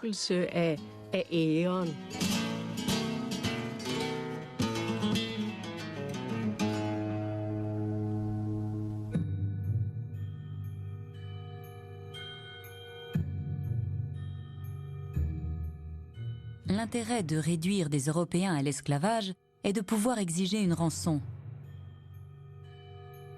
Les nouveaux maîtres de Cervantes pensent qu'il vient d'une riche famille espagnole. C'est pourquoi il est détenu dans le bagne des aristocrates. Le concept de rançon date de l'Antiquité. C'est une pratique qui fait partie de l'art de la guerre et qui autorise à rendre esclaves les prisonniers de guerre. Wolfgang Kaiser est allemand et il enseigne à la Sorbonne à Paris où il fait des recherches sur l'esclavage en Méditerranée.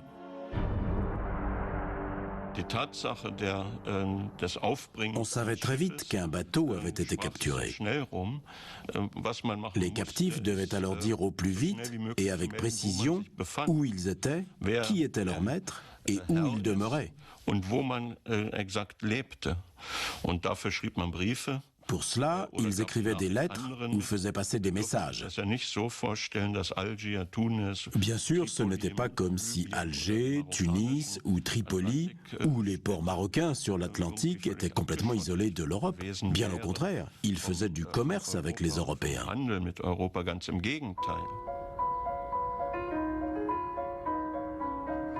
À la Bibliothèque royale de Copenhague se trouve un livre en vélin du XVIIe siècle, écrit par le père Pierre Danes, qui a abondamment voyagé en Afrique du Nord. Il y décrit les cachots et les bagnes d'Alger. Il dresse la liste des esclaves français qui attendaient une rançon, des marins de la France entière. Lorsque le montant de la rançon est réuni, le nom du captif doit être ajouté à la liste des esclaves qui peuvent être libérés. Les listes comportaient des descriptions individuelles. Elles étaient vérifiées à Alger, Tunis ou Tripoli par des fonctionnaires. Dans le cas de rançon privée, tout était vérifié pour que soit relâchée la bonne personne. Bien que nous soyons au XVIe siècle, le courrier marche parfaitement bien. Et les captifs doivent écrire des requêtes pour leur rançon. Les lettres sont acheminées par bateau vers les ports. Le courrier n'était pas un problème. Il n'était pas interdit d'écrire, puisque le but était d'échanger les prisonniers contre des rançons. Il était obligatoire de leur permettre de communiquer avec leur famille.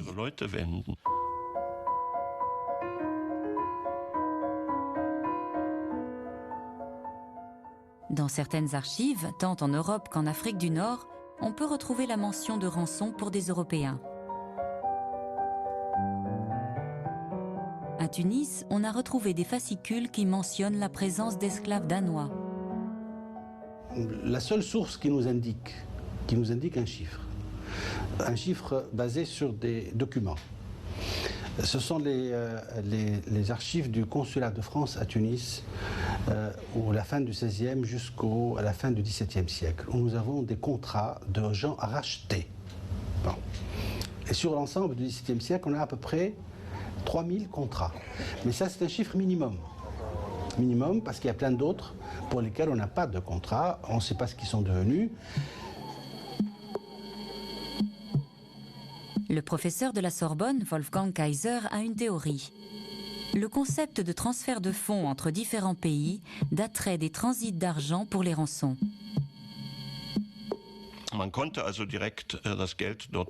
La livraison directe d'argent était possible. C'était dans les attributions de la plupart des ordres religieux. Mais on devait payer une forte commission.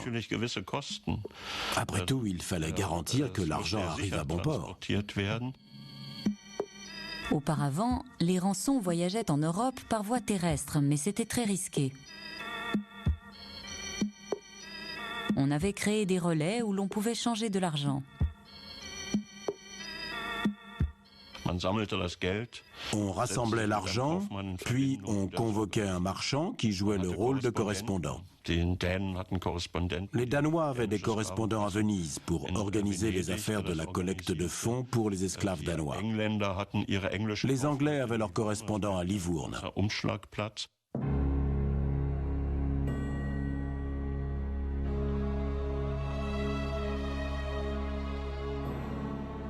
En 1574, Cervantes est esclave à Alger.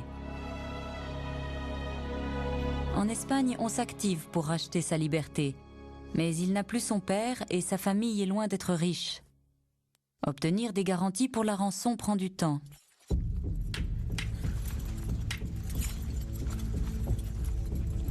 Cervantes essaie de s'évader. Il est rattrapé, mais il n'est pas exécuté. Je crois qu'on n'a pas tué Cervantes parce que la rançon exigée était considérable. Économiquement parlant, il avait une forte valeur ajoutée. Malgré son statut d'esclave à Alger, Cervantes décrit la société musulmane sur un ton neutre. Cervantes n'est pas du tout hostile à l'islam. Au contraire, il est très attiré par cette religion. Cervantes en loue l'esprit de justice. Même s'il critique les théologiens turcs, paradoxalement, le personnage dont il parle le plus tout au long de son œuvre est Allah.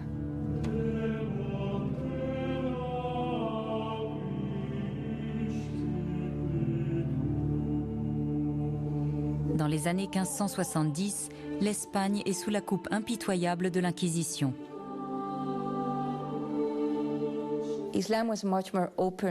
L'islam avait beaucoup moins de préjugés que la chrétienté, particulièrement en Algérie où la société était très tolérante et très ouverte à l'époque.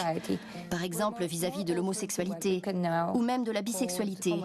Il y avait beaucoup de bisexuels.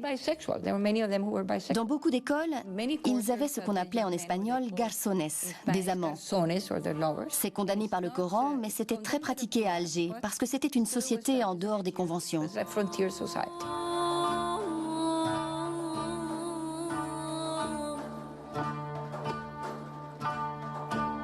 Les femmes avaient le droit au plaisir. Certaines femmes entraient dans les bagnos la nuit. Elles soudoyaient les gardes, y passaient la nuit et en sortaient le lendemain. Bien sûr, si on vous surprenait au lit avec une femme musulmane et que vous étiez chrétien, vous étiez menacé de mort. Beaucoup de chrétiens, lorsqu'ils en arrivaient à ces extrémités, se sont convertis à l'islam. Il y avait des tavernes dans les bagnes. On y servait de l'alcool. Il y avait aussi des chapelles où l'on pouvait assister à la messe et se confesser auprès de prêtres. Il y régnait une grande liberté de mouvement, qui bien sûr avait ses limites, surtout lorsque les bateaux ennemis étaient repérés au large, puisque cela pouvait faciliter les évasions. Mais sinon, on pouvait voir les captifs participer à la vie sociale de la ville. Dans son Don Quichotte, Cervantes décrit la vie au bagne. L'histoire est sinistre, mais elle est agrémentée d'une histoire d'amour.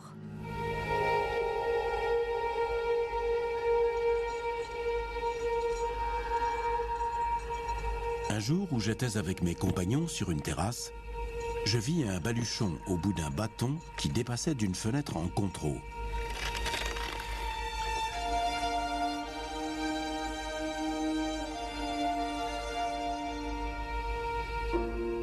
Un de mes compagnons se précipita sous le baluchon.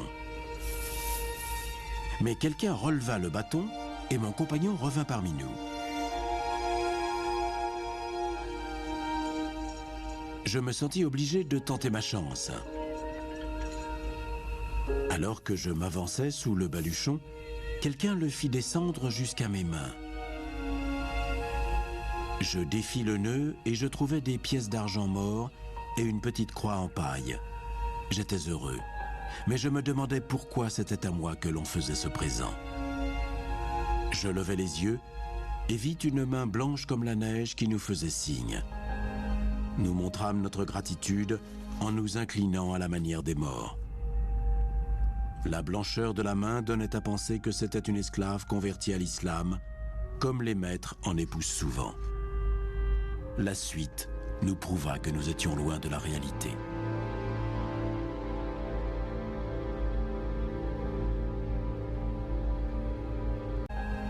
Nous montrâmes notre gratitude en nous inclinant à la manière des morts. La blancheur de la main donnait à penser que c'était une esclave convertie à l'islam, comme les maîtres en épousent souvent. La suite nous prouva que nous étions loin de la réalité.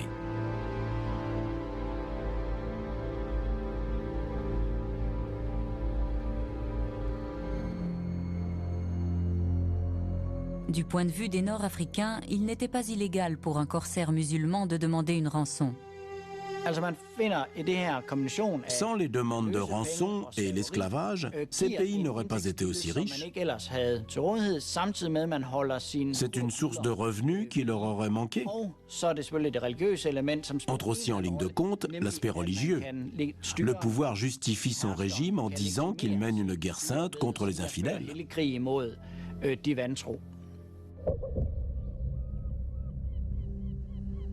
Au Danemark, on ne retrouve pas énormément d'allusions à l'esclavage des Blancs. Une des rares références se trouve dans une église au sud du Jylland.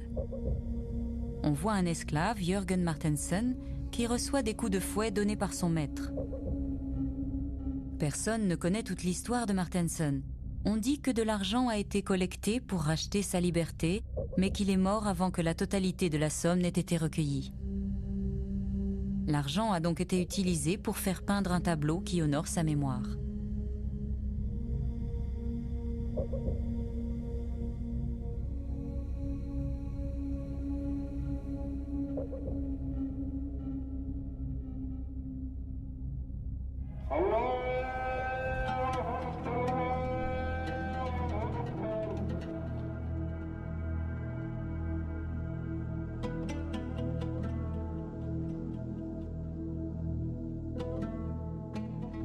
Aujourd'hui, on fait des recherches dans les archives pour redécouvrir l'histoire oubliée de l'esclavage et de la piraterie. Ce qui est marrant, c'est que dans un livre de Grandchamp, le Grandchamp Histoire de la Tunisie, nous retrouvons beaucoup de noms de corsaires. Si, il y a la liste établie de corsaires, dont de grands noms que je ne citerai pas, de grandes familles tunisiennes, dont les ancêtres étaient des corsaires. Plusieurs noms, je ne vais pas les citer, mais c'était marrant parce que les familles existent encore, et ces familles étaient des corsaires. Voilà, c'est marrant. Et de grandes familles, hein, de grandes familles. J'ai dit de grandes familles qui faisaient partie de l'aristocratie tunisienne. Les esclaves européens ont la possibilité d'améliorer leur vie. Ils peuvent se convertir et devenir des renégats, ce que font bon nombre d'entre eux. On perd alors leurs traces. Ils ont changé de nom et se sont intégrés dans la société musulmane. Les esclaves peuvent parfois se convertir pour essayer de sortir de leurs conditions. Ça existe. Bon. Mais ils ne sont pas très nombreux, pour une raison très simple. Parce que leurs propriétaires ne veulent pas qu'ils se convertissent. Parce qu'il perd son capital. Donc ils ne les encouragent pas.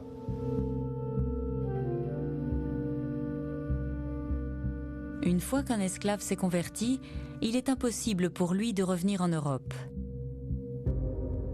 Cervantes a peut-être envisagé de se convertir, mais il n'en a jamais fait mention.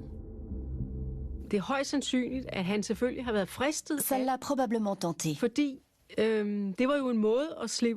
D'ailleurs, c'était un moyen de se tirer d'une situation très pénible.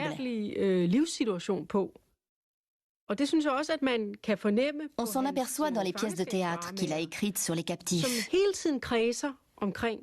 Elles tournent toujours autour de la même question. Faut-il me convertir ou ne pas me convertir?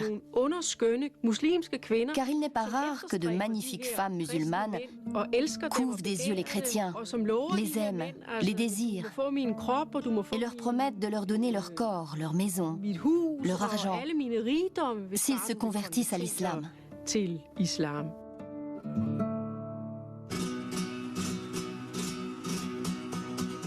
À travers l'histoire de l'esclave, dans son Don Quichotte, Cervantes traite ce problème en l'inversant. C'est la femme qui accepte de se convertir au christianisme et offre au captif l'argent de sa rançon pour qu'il soit libre. Libéré, le captif organise son voyage vers l'Espagne avec la belle Zoraïde.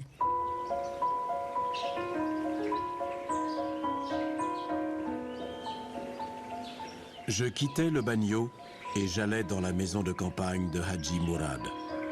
Il me demanda ce que je cherchais. Je lui dis que j'étais un esclave et que je voulais trouver des herbes aromatiques pour une salade. Comme les femmes mortes n'ont pas honte de paraître devant les yeux des chrétiens, Zoraïde sortit.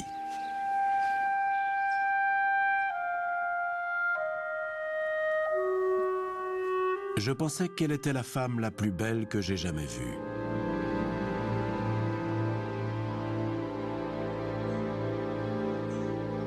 Vous devez être marié, me dit-elle, et votre femme doit vous manquer. Non, je suis fiancée et je me marierai dès mon retour dans mon pays. Elle me demanda, est-ce que votre fiancée est belle? Très, mais je ne pourrais mieux la décrire qu'en disant qu'elle vous ressemble. Cela fit rire son père. Par Allah, elle doit vraiment être très belle si elle ressemble à ma fille, puisque ma fille est la plus belle de ce pays. Un mort arriva et nous prévint que 4 Turcs avaient escaladé un mur et qu'ils volaient des fruits. Le père partit pour chasser les Turcs.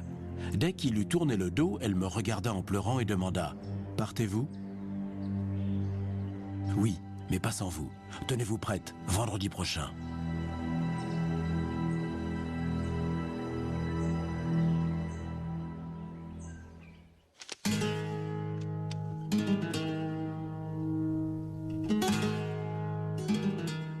Nos informations sur la vie de Cervantes lorsqu'il était esclave viennent de son compagnon de captivité, Antonio de Sousa, un bénédictin portugais capturé 2 ans après lui.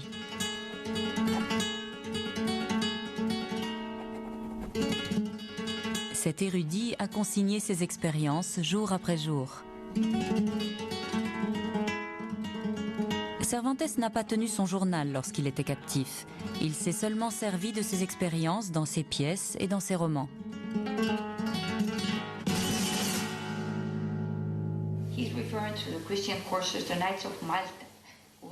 Les journaux de Sousa ne sont traduits en anglais que maintenant, 400 ans après. Les 2 traductrices sont Maria Antonia Garcés de l'Université Cornell et Diane Wilson de l'Université du Colorado.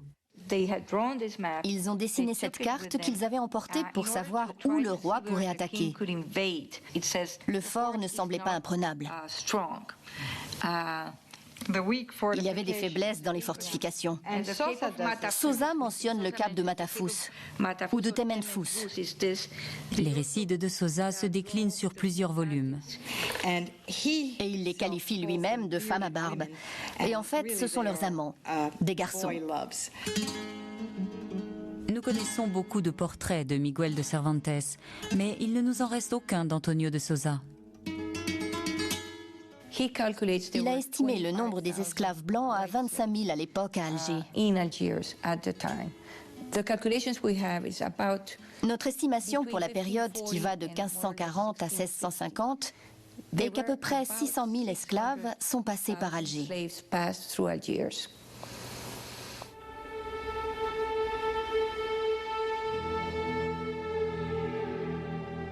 En 1580, Miguel de Cervantes a déjà passé 5 années comme esclave à Alger.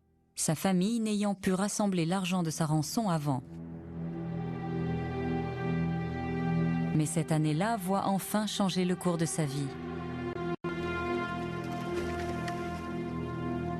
L'histoire de l'esclave dans Don Quichotte a également un dénouement théâtral. Il se fait aider par ses amis et un chrétien converti, un renégat.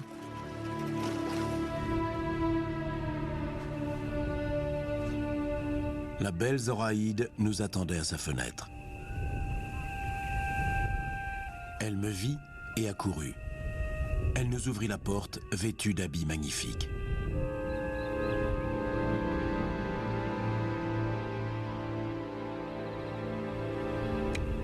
Malheureusement, son père se réveilla et se mit à crier en arabe « Aux voleurs! Des voleurs chrétiens !» Le renégat et ses hommes, fort habilement, capturèrent et bâillonnèrent Hadji Mourad.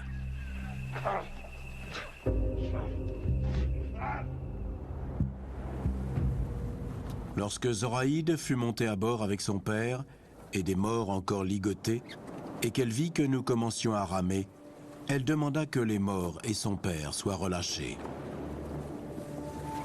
Le renégat donna l'ordre de débarquer son père et les morts sur le rivage. Même parvenu à bonne distance de la rive, nous ne l'entendions plus, mais nous pouvions toujours le voir s'arracher les cheveux et se rouler par terre de désespoir.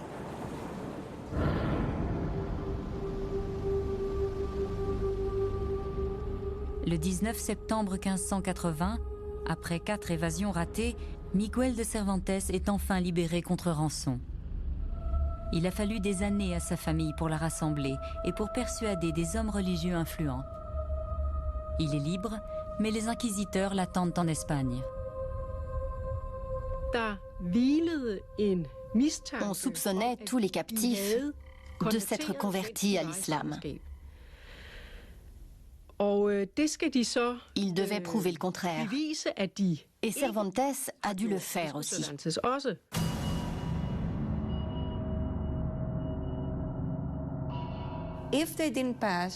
S'il n'était pas convaincant, si un renégat était récalcitrant et s'il disait « je suis musulman et je le resterai », ce qui arrivait parfois, il finissait brûlé.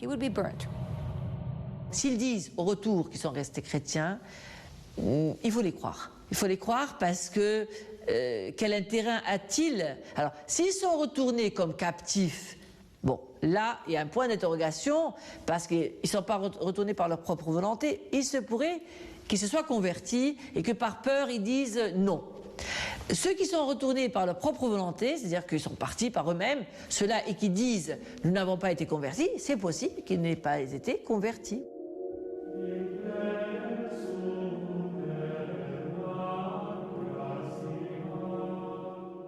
L'Inquisition est une institution à l'intérieur de l'Église catholique qui traque les hérétiques dans le but de les exterminer. Lorsque Cervantes arrive en Espagne, l'Inquisition est à son apogée.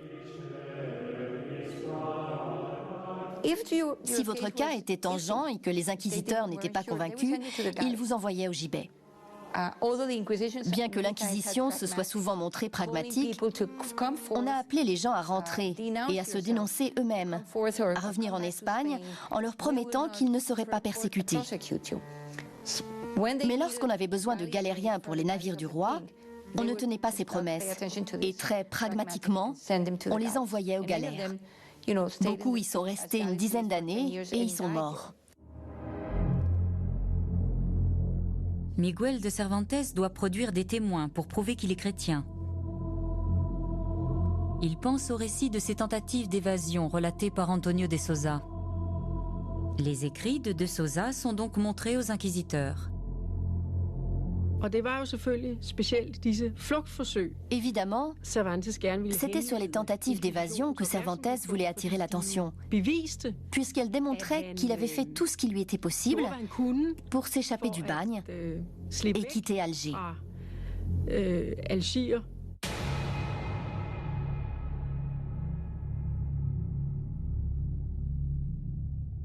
Finalement, Cervantes réussit à persuader l'Inquisition de son innocence. Antonio de Sousa est lui aussi libéré contre une rançon et finit ses jours à Malte. Miguel de Cervantes devient de son vivant un écrivain célèbre. Son chef-d'œuvre, Don Quichotte, est publié en 1604.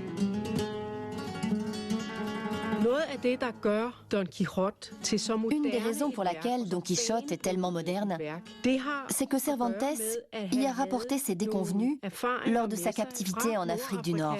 Ce qui est unique, c'est qu'il a raconté ce qui l'avait choqué et lui avait enlevé toute confiance dans les autorités de son pays, y compris envers le roi, parce qu'il avait espéré que le roi aiderait à sa libération. Miguel de Cervantes meurt en 1616, à l'âge de 68 ans. Je ne crois pas qu'il serait devenu l'immense écrivain qu'il fut s'il n'avait pas vécu cette expérience à Alger.